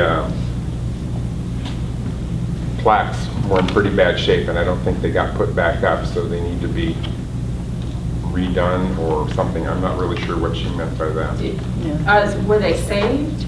I'm sure they're saved somewhere. I think they were damaged. They were too damaged to replace. Is that what But it was? do we have a picture of them so that we can get the same type of thing I done? think basically what it was like a brass plaque, 8 by 10 or something with whatever was on. Sue would know. Exactly, okay. So And then I think it was just framed on the side of the building, maybe with a plexiglass cover or something to protect it better this time around. The goat barn, we'd like to see all horizontal bars, no vertical bars for the goat and the sheep pens. In the arena, the PA system with cordless handheld mic for the announcer and lapel mic for the judge. In 2017, we used a borrowed system that was not available. Next year, that cost was not available. Next year, that cost approximately would be $800. But we'd like to see some kind of a PA system for the announcing of the shows. In the small In the small livestock arena.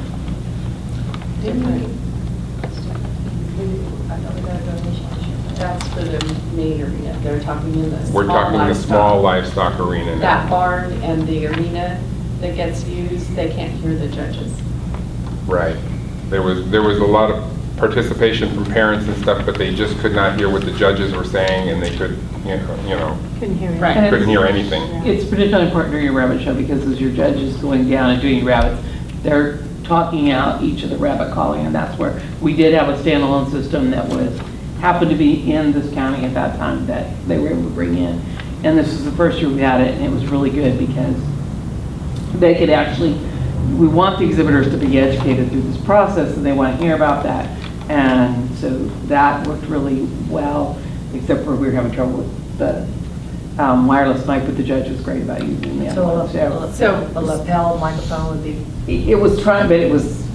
it So had issues, but- Ryan will have to get. Yeah, and that didn't come from us. We've No. never been called. No, on it was something that Ron he called me was- on like Thursdays, like, can you come look at our system? And I was on another event. Right. On Friday, and I said I can come in Saturday morning and take a look at it, but he never asked me about renting a sound system. He asked me about looking at the existing sound system. Right. And when I talked to him on Saturday, he said, oh, we got it worked out. But we do have sound systems for rent. I wouldn't recommend necessarily lapel. I would recommend a headset. Lapels are a little bit harder to EQ and more susceptible to feedback if they're roaming. Yeah, especially So- because he kept turning his head and it was, yeah, That's- the lapels didn't. That's an inexpensive lapel is why. Like I said, the system was free, it gave us some input for them to be able to hear. But we can look at, he's providing a rental system for that area, and I know we've already talked Right. about doing a complete install of a system this winter in Because our off-season. we use the overhead, the main mic, we were using it to call back to the barn and say next up and that. Yes. With the animals, so the audience though was dependent on that other standalone system that we set up in there. Okay. And we used it again for the turkey show, or poultry show. I just got a couple more things on the list here. As far as judging, we'd like to suggest hiring a part-time clerk for the small livestock due to the complexity of the shows. I guess it was a little bit hard to, I think Delane was quite busy. It's the, She can only be spread so thin. that only becomes an issue if you try and have more than one part of your show done. And my question would come back on that is, we don't do that in any other species because we want the kids and exhibitors and parents to get the full value out of seeing the whole show. So if you want somebody judging your fancy birds while you have somebody else trying to do showmanship, I'm not sure I understand the value of that. So that's an ongoing discussion Right. that we need to have and decide which way we're going to go on those shows. So that's something that Kim is going to be working on. This year. Are you going to pass a copy of that out to Kim? I can do this again. Okay, Or I'm great. sure Sue probably already gave it to you. I have it, but give Ken a copy of it. Okay. Okay, anything else in license? Nina? I'm Nina, and I was asked this year to be a judge with the, now I can't think of what it's called. Outstanding Livestock. Outstanding Exhibitors Award. I was so impressed. These kids are wonderful, and everybody should be very proud of them. And that's what I wanted to do, is to say something that is positive about this fair. I have been coming to this fair for probably 35 years. Haven't been here for a long time till Missy asked me. I was impressed. These kids are wonderful. please note that Nina has Rose Wolf Wildlife Rescue. She deals with all sorts of different animals, and she's been a 4-H leader, and she's raised goats. She knows quite a bit of what she's talking about. And so when we were judging that event, she was having a great time with the kids. It's wonderful. And it's nice to see faces of people that I haven't seen. And I have to go because I have to go bottle feed fawns. Okay, thank you very much for coming. You're welcome. Okay, let's talk about buildings. The Creekside building, the kids zone, I thought it was very successful. We got a great response, people who came. It was great. It's not inexpensive, and so we'll keep looking at that. But yeah, keep looking at it. But a lot of Pam, who was here, I think a lot of what made it great was her and her personality and how she greeted everybody who came and made them feel so welcome and made the experience fun for the kids. And so I think that's a lesson and something I might not have thought of is whatever we do, that individual, if you had a cranky person who was telling the kids, don't do this, don't do that, it would have completely changed the dynamic of this area. And so whoever we have doing that needs to have that that ability. So that's something we learned for sure. I heard parents say that they liked it because it was so hot, and so when they would come in here, the kids could play and they cooled down, and it was enjoyable. And there was some issue that it's so removed from the rest of the fair, you know, that it's not an easy just hop in to cool off, but then it's also, that's somewhat a benefit, because if you have like hyped up, just got off the spinny ride, kids running into your kids zone, it sort of changes the dynamic too. So there's like a balance that we have to talk about, because I thought, well, it would have been nice if it was down there so people could cool off and still feel part of the carnival part. But then Pam had brought up, yeah, but then you've got that element or livestock kids coming in with muddy boots. So, this felt very serene, which was nice. Do you think that it could be bigger next year? But if we moved it to where last year where you had it, where it was just a smaller thing and it didn't have much, but this year was very successful, so if you promoted that and had it down a larger building. Well, and that's what I had started talking about it, and Pam kind of sent us an email saying why she didn't think it was a great idea, but so we'll have to consider that. But yeah, I definitely think we could. The other thing is when we finally got out those tractors, they're way cool, like way cool, and I can't believe we've had them, and I don't know how long it's been since they've gotten used, and so that's something that we could do too, with like a hay bale track kind of thing, and use those tractors if we were like in the Manzanita, which would be kind of cool. So yeah, we could take up more space. Because I still think Manzanita needs help. Right. And then just skipping, I'll just like skip to Manzanita since we brought it up. Like Joe totally like pulled out of my brain. We've been talking about basically exactly what you were saying all year. And then about having a farmer's market type thing with the local grower. I mean, that's been my thing ever since I've gotten on, is that we're not showcasing, we're this vibrant agricultural community that we're not showcasing. You wouldn't even know they grow anything in Tuolumne County to walk into our fair. And then also featuring our local crafters, and we had a whole plan, but you know, at some point, CEO coming in as the, you know, things just have to, great ideas just have to get dropped in. So that's definitely a goal for next year. And so that's something that we're talking about. And maybe that's on Thursday and Friday. And then there's a lot of things, but but we could do that here too.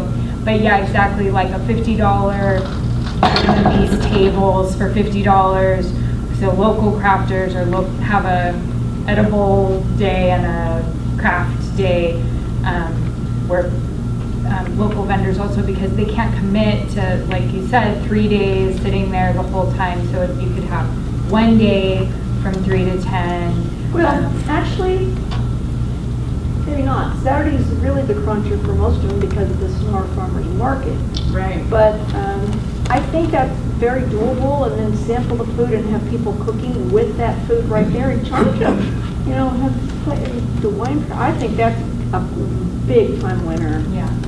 And I think also, so doing it with, and maybe that be on, I mean, obviously we have to stay off Saturday with any of the farmers, but it being a one-day thing. Maybe not. Maybe have one big booth, because they all tend to look out for each other. I think it's... No, but I'm talking about giving a building to it for one day. For How about like all doing 3 a days? farmer's market basically at the fair. And then another day that's local crafters. People who don't necessarily have a shop or a booth at any time, but people who can just make enough inventory to sell one day at the fair. So like kind of your stay, you know, out of your kitchen table Etsy sort of makers, because I know we have a lot of We have those. a lot of them, and if you make it really they'll love it. One day at a time. So we were talking about $50, just get you a table, because and that would include their $30 insurance. So it's in the works.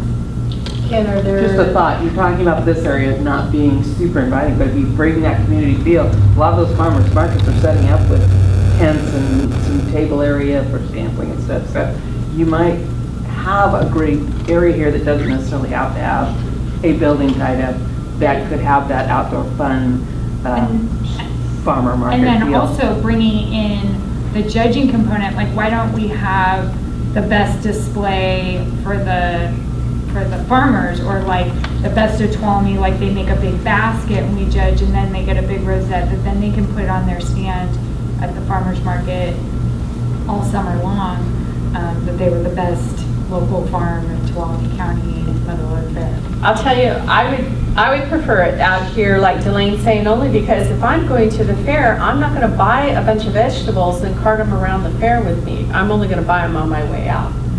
Not. You might buy them and eat them as you go, though. But it's interesting. That would be a very cool thing to have right as you come in. Yeah.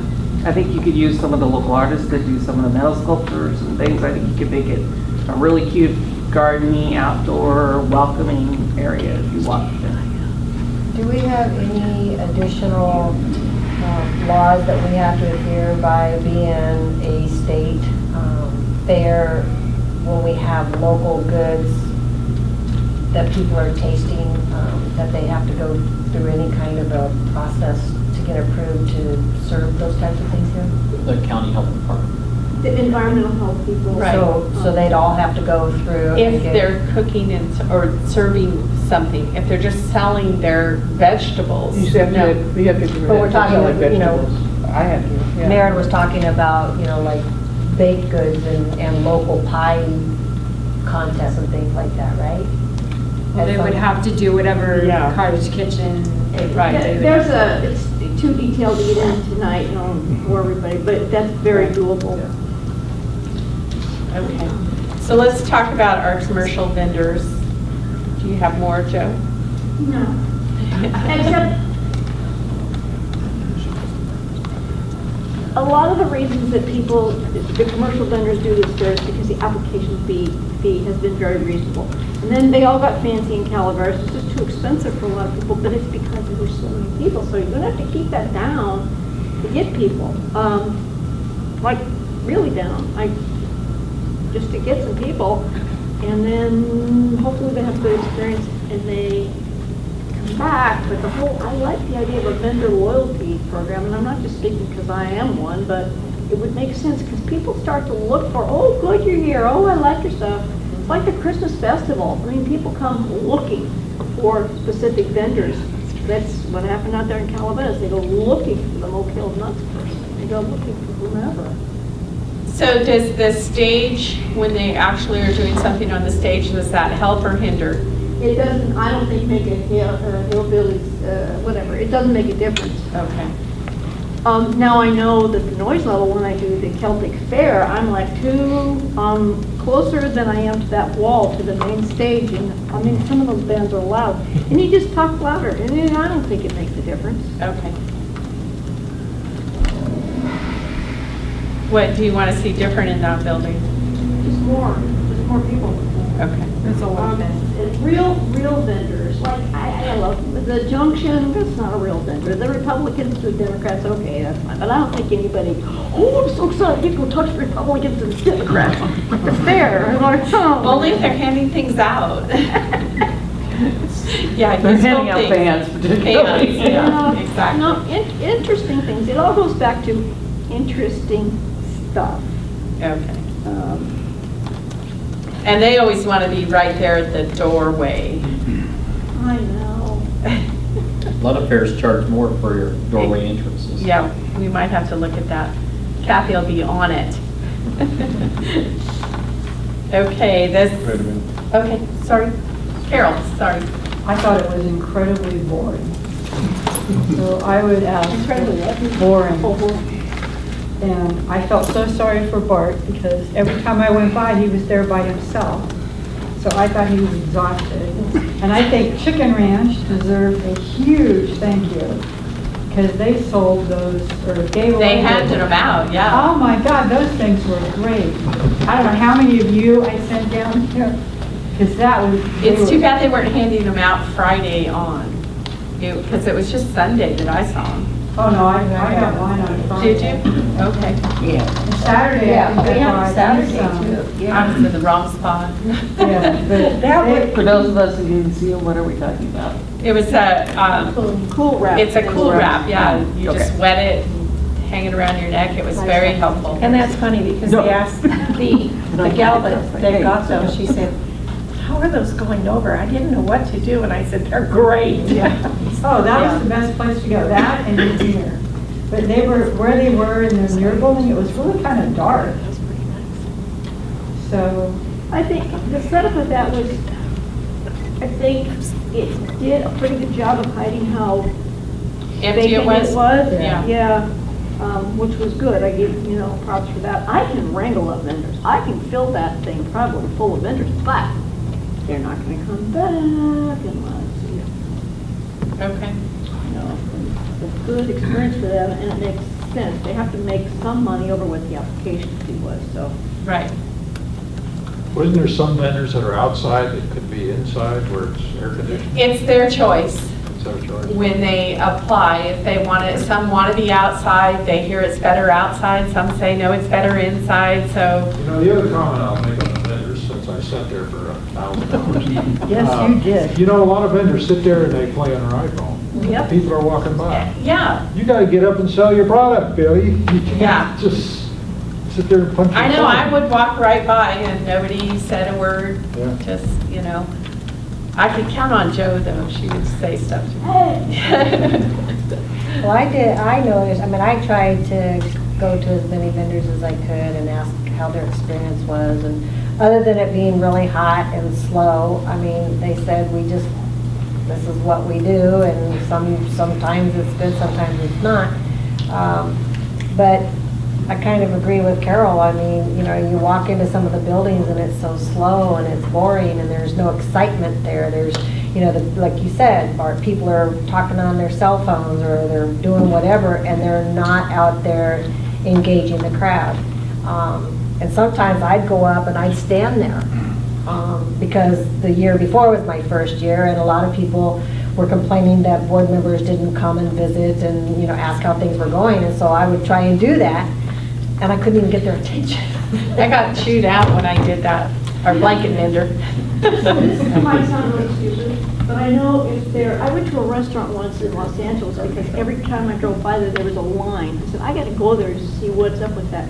If there is a crowd at any booth, people are going, what's going on here? Yeah. If you have little crowds, pay volunteers to go be little crowds here. Seriously, I know that sounds goofy, but A, it puts people in the building, it generates some interest, and then they stand there and go, oh man, this stuff's killer, you gotta get to this, it's awesome. I know that sounds dumb, but. Well, last year, one of the biggest complaints was that it was just a straight shot Oh, that's down awful. here, and there was nothing that took people through the John Muir. And so this year, I think that there was a lot more Well, they changed that traffic. last year, which Yeah, made a it was the year huge- Year before. Yeah, the So year there was a before. lot more traffic that came through. But still, I mean, I noticed myself when I would walk in, I'd say hello to you, I'd go here, and I'd turn right in the middle. And there was nothing that Right. made me go all the way to the end. And so a lot of the vendors that are down there towards the stage, I mean, there was very little traffic that went down there. So I went around it once just to see, but once I was cutting through the center as well. I think one of the things that will help and that we wanted, and it's just, a lot of this stuff just comes down to people. We don't have staff to make all this stuff happen, is having things going on that mirror stage all through the day. We did better last year than we did this year on getting those community groups. We just didn't have anybody. All I could do was mail the letters. I didn't have the time to be banging down every dance studio's door to beg them to come perform at the fair, but we have some ideas of somebody who might do that for us, and so I think that'll help. At least it won't be boring. There's cute little girls doing gymnastics up there. It would help with the boringness of the building, so that's a goal. Maybe some music. It's so cool. Yeah. That's to say, you might talk to your high schools and colleges about their jazz at 8. Oh, with back down. Or just, don't we have a PA system in there? Just play Yeah. some upbeat. Yeah, when there's not somebody on the stage. But yeah, the high school does. Okay, Ryan, we need a jukebox. Well, and the problem with doing that, like we do at the Home and Garden Show, we have music playing through the PA speakers that are on the roofs and in there. And whoever's close to those speakers, it's too loud. The people in the back of the room, it's too quiet. Yeah. So you vendors want to talk to their customers, and so you just get mixed feedback on when there is music in there. You know, to a degree, you have to just come to the grips with the fact that people are gonna bitch. They're going, no, look, Yeah. if you're gonna be here, it's gonna be loud music. Can you deal with that? No. Okay, then we're gonna have to move you. Stacy.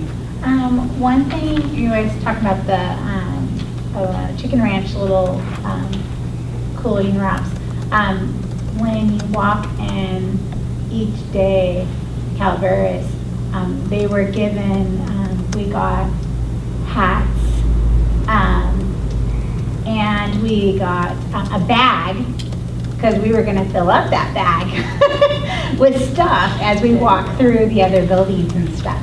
So I know, and it was like only the first whatever got this gift or whatever they got. So especially as we talk about making a cooler environment, those little, everyone is gonna love that wrap. A bottled water that someone donated with a label on it. I believe we got that one day there too, was a bottled water, and they had first 500 people that entered got a bottle of water, whole bottle of water with a sponsor. It wasn't like just a regular bottle of water. So just something to think about as this entrance and farmer's market, especially if we did farmer's market here. I'm Yeah, gonna have you a wanna bag fill that now. bag, yeah. I'm gonna have a bag that I'm gonna load up with stuff. Actually, I have two more thoughts from a vendor's perspective. By a mile, I think the best run event I have ever done was the first time I did the quilt show. Miss Lisa, they run a tight ship, and it's the nice little touches. There was a little bag, all the vendors got a little bag, and it was all fun things to do in Tuolumne County and some little snacks. But cool, it was just a nice little touch. The other thing is a lot of events will have people come around, because some of us are one-man bands. And, oh my goodness, sometimes you have to go to the teeth. Just, do you need to, can I watch your booth for a minute? Yeah, thank you. Oh my God. Just little stuff like that. It's just silly, but oh, they take good care of us here. They're nice people there. I'll go back. Let's move on to the Sierra building. Okay. Comments? It was the best looking building. Beautiful. Yeah. I thought it was very nice, but gosh darn, Lisa, where were those boxes with the backlighting or the jellies? They died. Okay. And did they actually fall apart? Are you taking the bid? Yes. I thought the building was very attractive. Thank you. I liked the groupings that you did for the photography. This is the first time we've ever been able to exhibit all of a class together on a panel. Yeah, I thought that was And nice. the exhibitors appreciated that. I'm not sure that the people that came to see the show knew what they were looking at, but the exhibitors said, oh, this is the class. So here's the first in the class, the second and the third of that class. Right. They appreciated that. We did have an error in the handbook in how it said that only 3 entries. Per class. Per class. Was left off. Yeah. So we do have some changes that need to be made on our premium book, hopefully to entice more entries as well. I think our junior art this year was the one that was substantially down. I don't know whether we need to go do some promotion at the classrooms. Yes. Whether some of the, even the Waldorf School didn't attend in the way they have done in the past. Maybe the other special schools that are out there that are doing not just the regular elementary schools and that. But our junior art in every single way was down. Art, photography, everything. Right. And our premium book went out very late this year, and that was a huge issue. That won't happen next year. It will go out much sooner. It will go to the schools. It will go to the library. Kathy was like, did you put books at the library? I'm like, I had no idea I was supposed to, you know. There were quite a few places that we normally put premium books that we didn't, and so that's something that we need to fix next year. But in the exhibit book also, we need to have the adult section and the junior section, not mixing them We in. did. I think there needs to be a No, they were complete- separate this year. Okay. We did that. The other thing is we do need to promote going online. Yes. Saving some trees, because livestock, we just told everybody go online and we went, and they did. We went through way less books. But we have, livestock is contained, 4-H, FFA, independents, they all know they have to go to that premium book. They have to do that. People in the public that just want to enter something in the fair, we don't have them contained. We don't have leaders that are telling them, hey. But school children is one Yes. thing, you know. that It's they the just- monetary reward involved in livestock. The monetary reward is not in photos and art. Right. So we need to They're spread the rewarded word. to do that. But we cut back the order, and we still had. On livestock we did, but not in the still exhibits. Okay. But this is Still the first year we boxes split left it. This was the Right. first year we split Right. the But the two. books are still way too many. In this day and age, it should be pushed more online. Yes, I agree, but we have to put some out there so people get used to it. Why did they split it? Somebody today, I'm trying to think who it was, they told me that they didn't realize the books were split, and by the time they figured it out, it was too late to get stuff entered in the other one. And what was the rationale behind splitting it? To make it easier for people to find what it was they wanted to enter. You know, livestock kids, some of the livestock kids are entering in the still exhibits, but for the most. Probably about 3/4. Really, they really do. So, but the idea was that those people doing the still exhibits didn't have to slog through all of the livestock stuff. You know, it's just, here's this book and it has all of that information in it. And print less books. Yeah, and print less books. Can we saved money. look at some of the other fairs and how they're posting theirs? Different fairs post them different ways, and Right. some of them are very easy to read, Right. what their entries are. And you can just do it online. I was trying to look at the cost of entering at one fair, and their entire system was online. So I'm trying to find out how much it was going to cost if I wanted to enter all these different things, and it wouldn't let me. It wouldn't give me a price until I get to where it's saying enter your credit card. It's like, wait, I don't know how much it is. Yeah. So I mean, every fair has their challenges and things that they need to look at to make it better. So our premium books, I think, we're going to have to look at and see where we made mistakes this year and fix those and get them out a lot sooner. Even if it's just online, it's got to be there sooner, or people don't know that they can enter. I would really love to see ag mechanics come back. We just have fallen off on that tremendously. Stacy, what can we do to promote that? Well, it's still going to be 60% next year. And ag mechanics is not part of the ag program due to, we have welding, a great welding program at Sonora High and Somerville, but neither are credentialed ag teachers, so they're not part of ag and FFA programs. So that's a huge change in this community because, you know, an ag teacher is an ag teacher 365 days a year, where other teachers are teach during the school year, and other things beyond that are not part of their contract.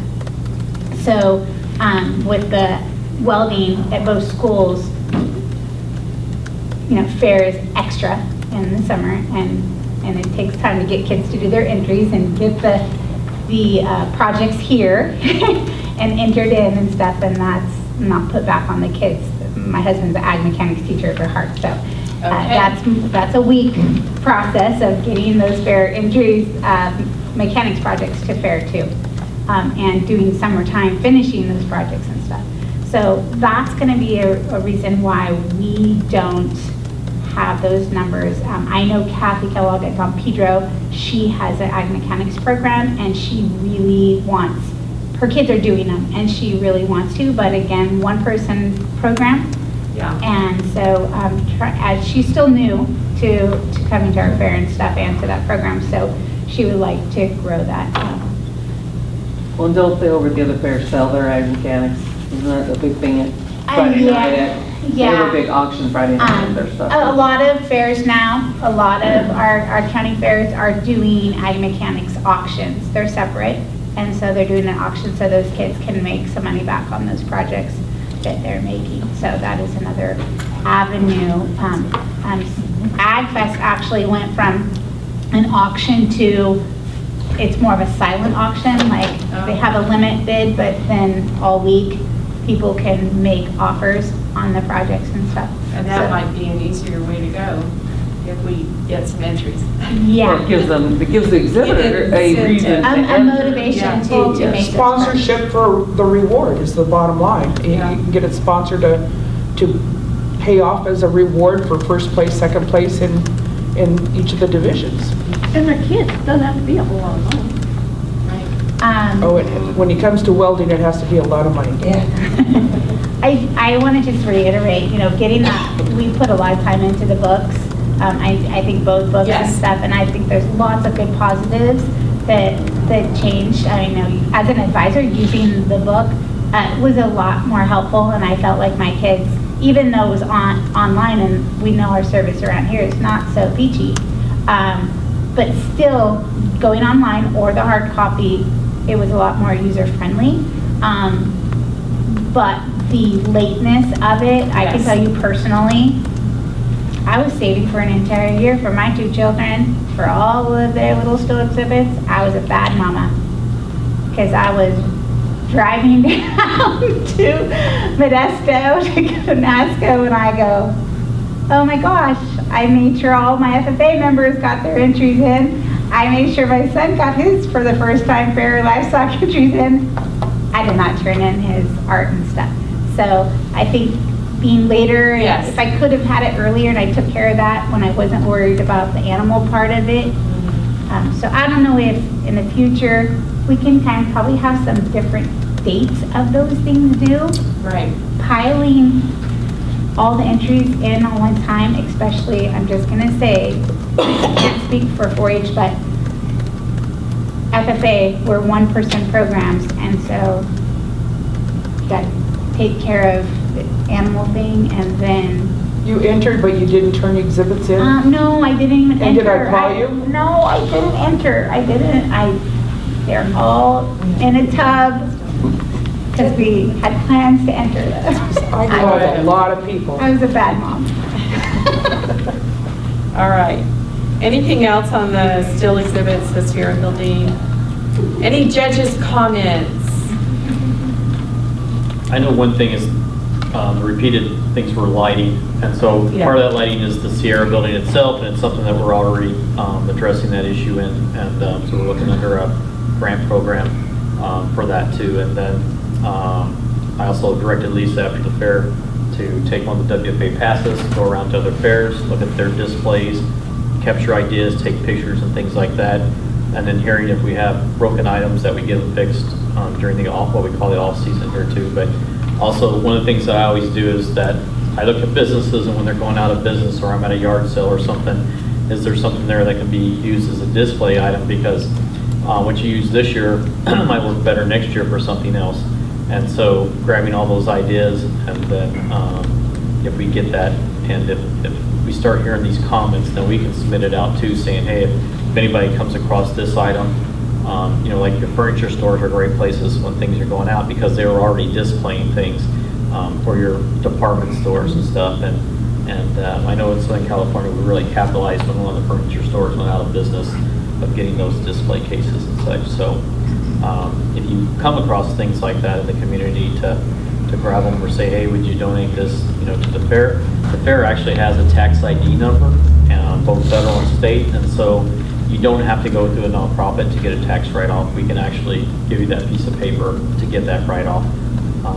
So if you're like me, I take that exit when I see something going out of business, and I see, hey, what can be used for the fair, or what's coming up that's a discount item, and go ahead and make those purchases. And then in the comments that you hear that the buildings are set up the same every year, just by having a couple new pieces of equipment, those things could be set in the same spot, but now all of a sudden maybe we have some yellow color lighting on it, or can lighting or something, or the lights in the building a little brighter or something. They would think that you had a totally new setup. And it can be in the same spot, same location, but just the presentation of it's different. So keep your eyes open for those things. We'll have Lisa give us a list. We do move things within the building to a different location every year. We're careful not to put them in the same location. So they have to. We swap sides with junior and adults, and we swap sides with clothing and that. Art, you gonna say something? We need a sign on the door between the John Muir building and the Sierra building. There's nothing there to indicate what's in that building. And we have the signs, yeah, we had nothing on any of the outside of the building saying what they were, and we have them. You know, I know we have a sign that says exhibits, a vinyl sign, and yeah, lots of people said to me, what's in each building? This Kids Zone banner was the only banner outside a building that said what was in that building. I think we looked, I mean, I toured the office apart looking for banners and signs, and I have no idea where the exhibit signs are. I'm at a loss. Now we need to get them made. Have the sign shop sponsor, and all the signs have the sign shop's logo on them. Yeah. So that's advertising that sign shop all over the place.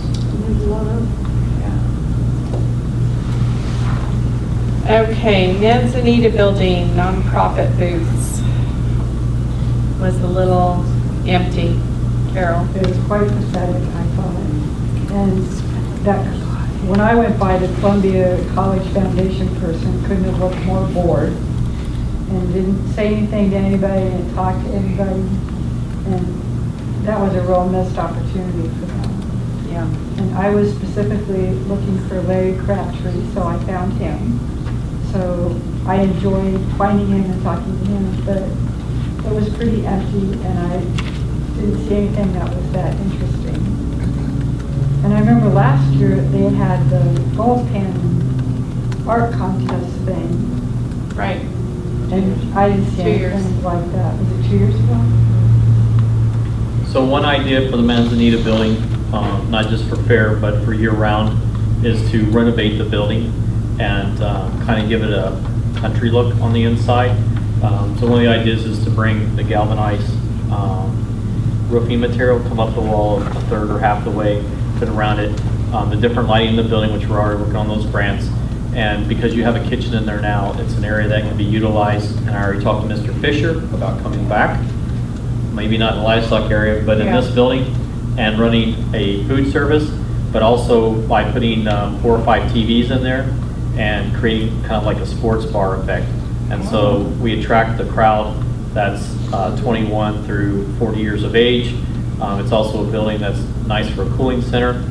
I spoke with the nonprofits that were in there. They like that idea because people might not go in just for what they have, but when they see this other thing, then they're going to be able to capture on that crowd to get some traffic through that building. And of course, it makes it a viable building if it's renovated for other events here at the fairgrounds year round. So that's one of the ideas for the Manzanita building going forward. No, I've noticed that if you just have space you need to fill, some of those, I can't believe this is even coming out of my mouth, but some of those table setting contests, like Omega New, go find out who enters, they are jaw-dropping. It is art. And contests are good. Somebody's going to win something, they go all out. I mean, it is. So there is place setting in the Sierra building. There was? There's place settings, yeah. A few, but I mean, these are, or they fill up the whole, whatever that room is out there at Black Oak. Right. I mean, they are unbelievable. Maybe just expand that part of it. There were 4 this year. There were 4? Well, I mean, they filled the whole. That's up from 2 last year. Wow, you double. Yeah. Just to say, we doubled it, but I mean, We'll talk to the Omega New people, see if you can wrangle up some of those people that into that. I've done their program before. Okay. I actually Well, won the Black one, Oak event is a whole Omega New event in itself. I mean, they have a whole luncheon and all that kind of stuff. Great pride. Well, like the farm, the ladies, Farm Bureau and whatever in Merced, they do that, and we set up beautiful tables, and I mean, it's a great event. If you set up a whole thing like that. It takes up space, it's pretty attractive. Okay, let's talk wine judging and tasting. Well, the wine judging, we obviously know in the whole program that it needs to be revamped. Yes. And so we're hoping maybe the gentleman from Columbia College Can we can get help Tom us. Bender involved? Yeah, that's what we're trying. Yeah. Where was It's- it? I had a local winemaker come in, because I'm the first one that people seem to think I'm the information. Goes, where's my wine? And I said, I don't know where, I don't know. Manzanita building with the nonprofits. Well, I didn't know. Yeah. It just needs some, here's a map, here's what's going on here, just some more explanation for everybody as to where's what. Where things are. Yeah, was there something there that I just didn't see, a booklet or something people get when they come in? Yeah, we did have the packets at the gates as you came in. Okay, well, somehow or other we missed it, and he And didn't they have don't- any cash, so he had to charge it, so he had to pay $3.95 to pay $10 to come in and find where the money. He was not happy. Well, Did I get over that? so our wine judging, this year, because that was the area that Tom Miller had worked on in the past, and so when it came time for that, I know nothing about wine judging, so I got an education on what was going on, and I called Jan and asked her to please come help, so she sat in here when they did their wine judging, and the judges and, the organization of that actually went very smoothly. But then setting it up in the Manzanita building, that all got done. But we had talked about having wine tasting, and that fell through. I don't know what anyone thinks about that type of thing at fair. Is it legal? I guess if you have a license to pour wine, you Yeah. shouldn't be serve beer, so. The only problem that I see with that is when you have the vendors here who are serving the alcoholic beverages, and then we take away from their booths because we're serving wine, having a wine tasting, and making money off of that. Well, guess what? There was somebody selling hats, and there was somebody selling those neck wraps too. They probably weren't all that thrilled with the chicken ranch, but, well. Could be. But, we contract with this year, with the last several years with the chamber, and I don't know how they would feel being the major alcoholic beverage server, and then we charge for a wine tasting. So it'd be something to look at. Maybe that whole section needs to be repurposed in a different area. How about that wine gets donated to represent the vineyards to go to the farm and fork dinner? There you go. That's good. I'd say another issue that came up too is that, and I've never done a wine competitions, never been involved in those, but so having totally, all of us knew zero about it.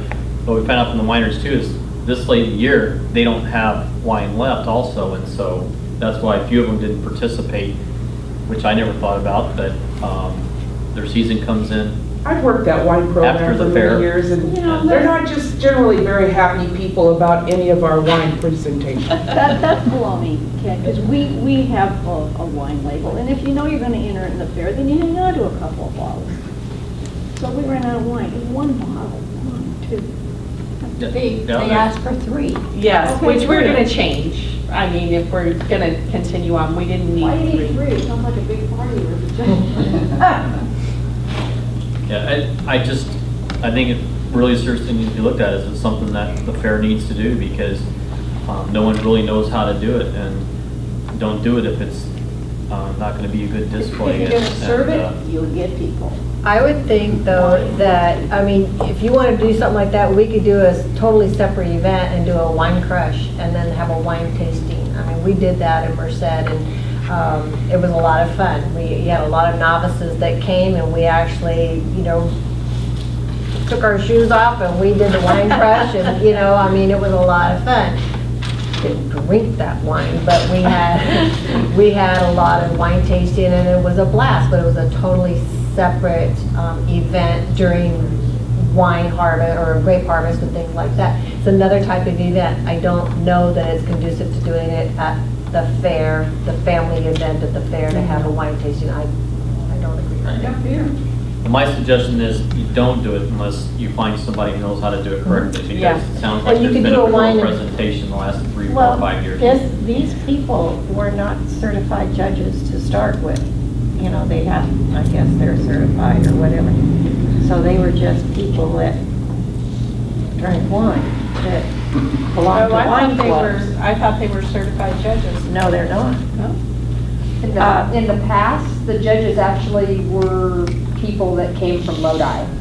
When I clerked it before, we were using them from the Lodi Festival. These These were people- local. Yeah, they were Ours local, were and not, because they they were belonged, from the they Lodi. belonged to a wine club. Oh. And so, yeah. Well, you need real judges if you're gonna do that. Okay. So I think we'll talk with the one gentleman that was suggested. Tom If he wants to run with that, then we do it. If not, then I think we seriously should take a look at pulling it out. And Me too, because I need to see them send their wines and then. Presented here tonight, and I think we can make those effective changes and make it work for the community. Sounds like a politician. And I'm going to kind of backtrack to the heat thing again. You know, a lot of the biggest, most successful festivals on the West Coast, one in Vegas that gets 400,000 people at $300 a person. It's 118 degrees, it's on a racetrack. You know, Coachella that gets 250,000 people at $300 a person is in Palm Springs, you know, triple digits also. Instead of, you know, running from the heat, how can we change it? Let's face the heat, fight the heat. And someone told me that the fair one year was called the hottest little fair in California, and ever since then it's been triple digits. So maybe theme it, hey, let's beat the heat this year and go in full force doing things to beat the heat. Shade structures, I mean, there's shade structures out there that they do at these festivals that could cover the entire Midway area and rides area in shade. You know, it's these beautiful kind of, you know, shapes that it just floats above the whole area. And they shade these huge areas. It's very expensive, but, you know, you could do more water things, water slides, but, you know, and kind of make that more of a theme of beating the heat. And that might, you know, people are gonna see, hey, they're really going full force against the heat. They're gonna have more things that are gonna be beating the heat. Remember the boats in the little water pools? that, You know, everyone drive around hoping you're gonna get splashed. So the tractor pull thing, because they have to wet that, all the kids were lined up against the thing and they would run the hose and spray all the kids and they loved The it. water truck would go along there and do little bursts of water. Right. And kids were running out of the grandstands, running. I mean, it was almost dangerous. But there was probably 40 kids running along just waiting for him to burst that water. The other thing I'll say is that we didn't have triple digits the last 2 years. Yeah. So it's not true that we're always triple digit. We had 2 years of a mild fair. This was hot, but the last 2 years I was wearing my hoodie in the evening. It was, Yeah, they just it's have not to be always. things that bring people here, whether it's hot or not. And they have to be willing to go, oh, that's interesting, never mind, it's 106. Make it work. Well, Make it work. I have to Them say that, you know, coming our down. livestock area just went crazy this year, and we were 100,000 more than we were last year, and it was just an awesome thing. We need to concentrate on a carnival and the things that are on this side of the fairgrounds. I walked through Saturday night, it was packed down there, but it's just, you know, it was a hot night in Tuolumne County and it was fair night and people just came down. To me, I'm ready to do something different in the carnival. We need to have something fun and exciting. We need to have good rides. We need to have stuff for the kids. We need to have stuff for the adults. There needs to be something for everybody, and I don't think that we've had that for the last few years. So I'm hoping that we can find a good carnival promoter that can bring us something different. I really think that we need something different. Carol? I went to the LA County Fair every year. And one of the first things I wanted to go and look at was they used to set up a train station. And we have a lot of model train people up here. But they have all kinds of stuff, and some of it was outdoors, some of it was indoors, but that was kind of fascinating. And we have a lot of interesting people up here that do interesting things. And why can't they come here and show the community what they have? Because I don't think we've asked them. So I think that that's a great idea. I think that we, as the Fair Board and as the community, the people who are here tonight, we need to come together as a group and figure out how we're going to promote next year and the years beyond and bring those ideas and then get them out there in a timely fashion and let people know that we're looking for things that are different. I mean, we've got a wonderful place in Jamestown, you know, with the train. I mean, why can't we get them involved and bring something up here and do a teaching type of a thing? Mm-hmm. In fairs past that I've been to, I've enjoyed going to the cooking parts of the fair. I've enjoyed going to the artistic parts, you know, because they're showing, they have artists in there that are actually painting and showing kids. Charles Waldman is on the second Saturday. Mm-hmm. That gallery is packed. Yeah. Jewelry makers to show people how to make jewelry. I mean, just a lot of different types of things that are, to me, the local community, hometown kind of affair. And carnival, and I think that somehow we've gotten away from that, and I know that we've sort of separated ourselves, that we have the ag and then we have the carnival, and it's not the community fair anymore, and I'm hoping that we can bring that together because it's just a great community, and I think we have a lot to offer. A lot of people that are out of the area.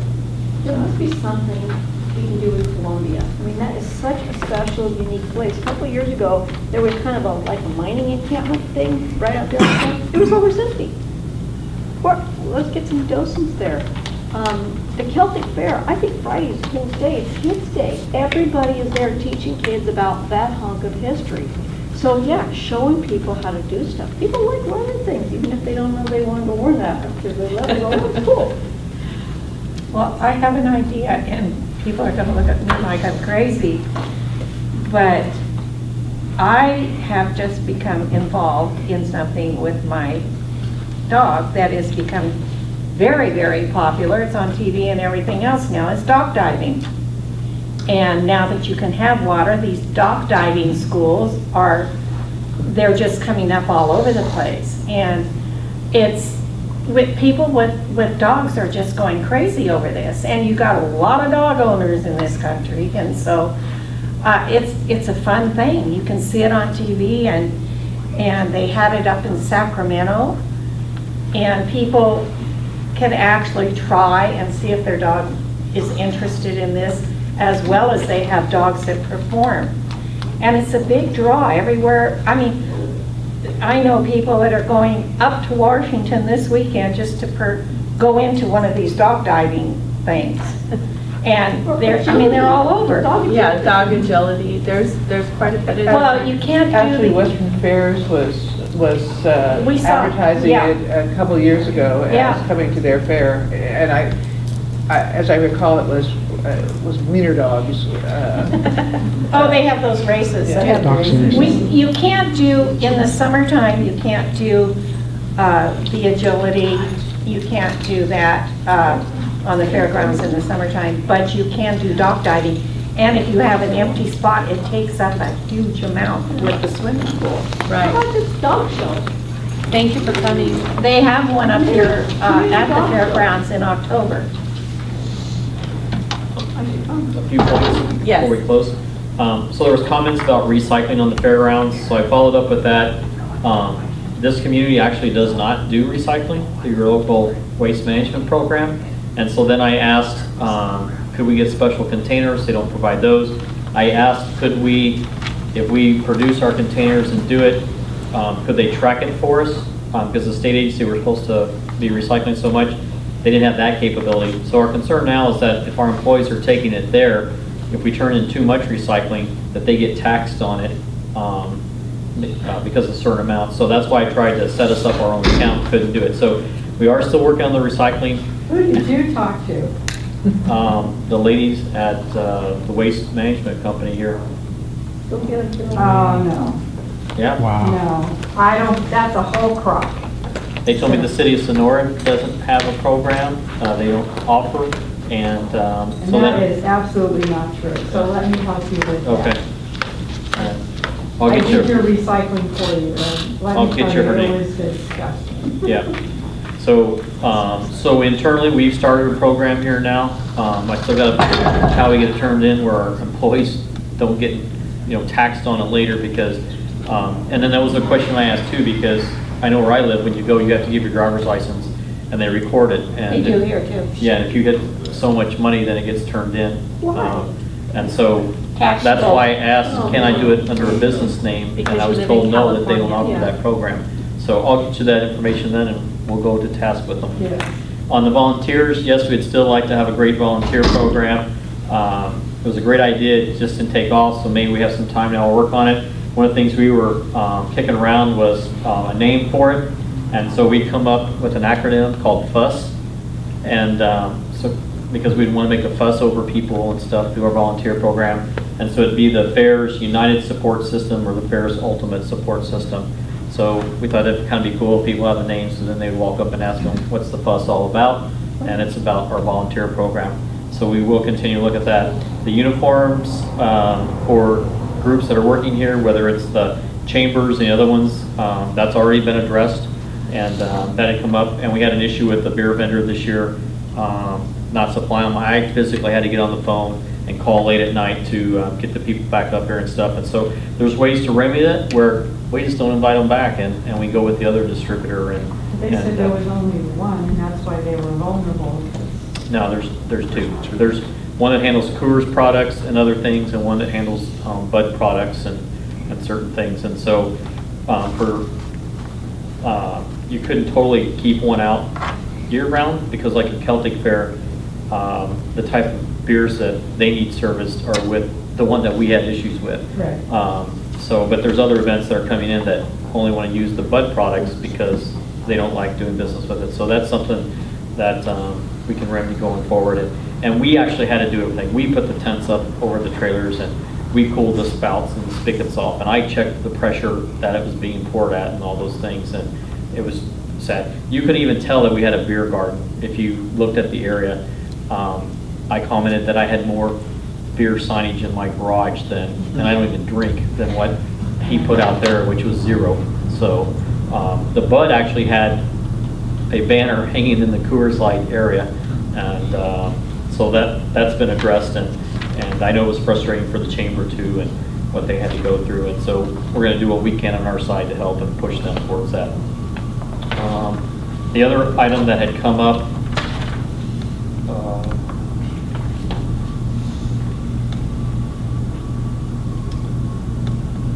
as far as alcohol goes, was that some had commented too about a cocktail lounge or a bar to attract more younger people in a different area to help out. And they said maybe it could be combined. And so that was already an idea that we were throwing out for the Manzanita. So that's renovated for year round to help attract things, but it could also be used as a separate location to help those areas out during the fair.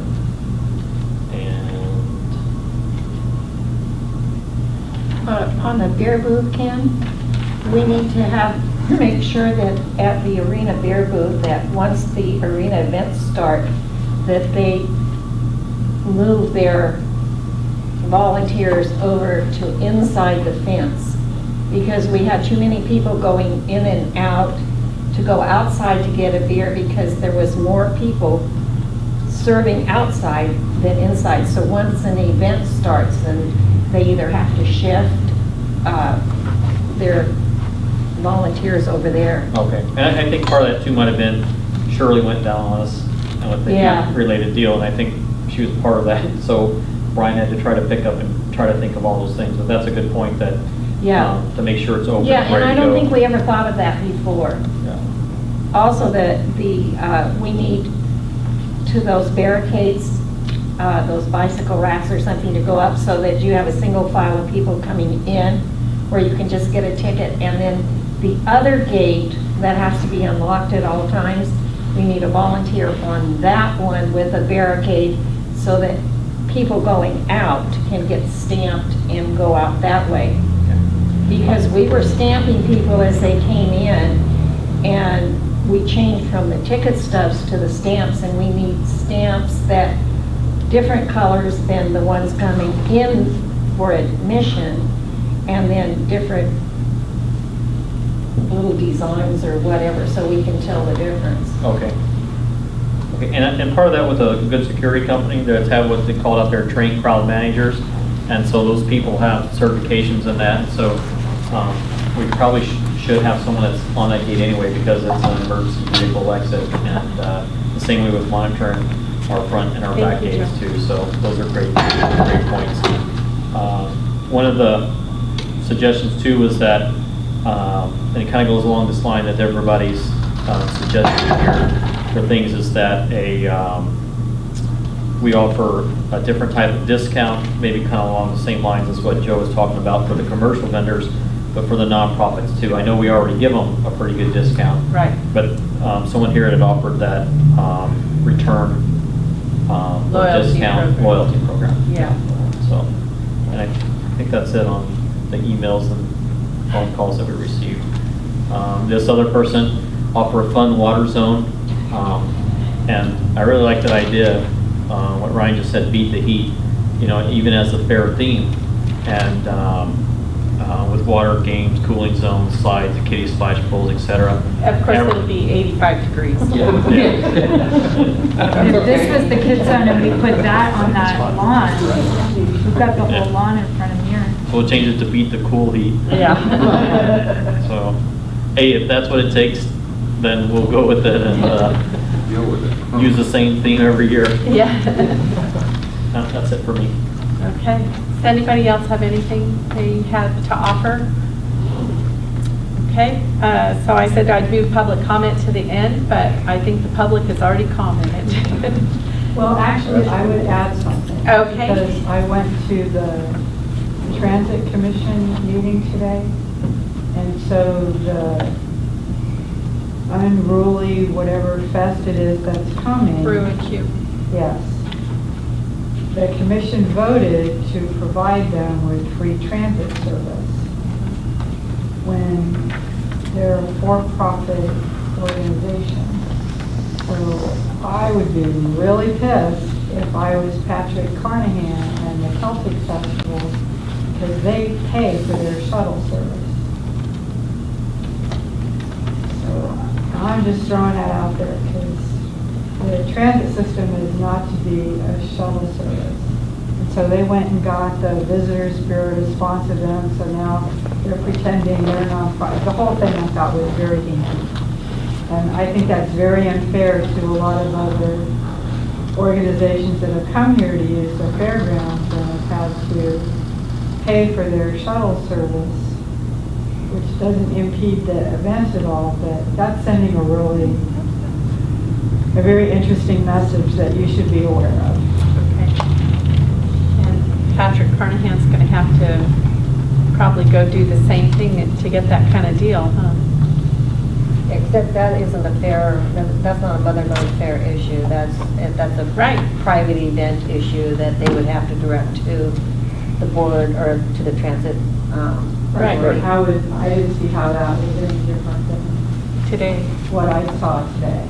No, but what I'm saying is that that's not a Mother Lode Fair issue. It's a private. Right, but I'm saying I think you should be aware of that. Okay.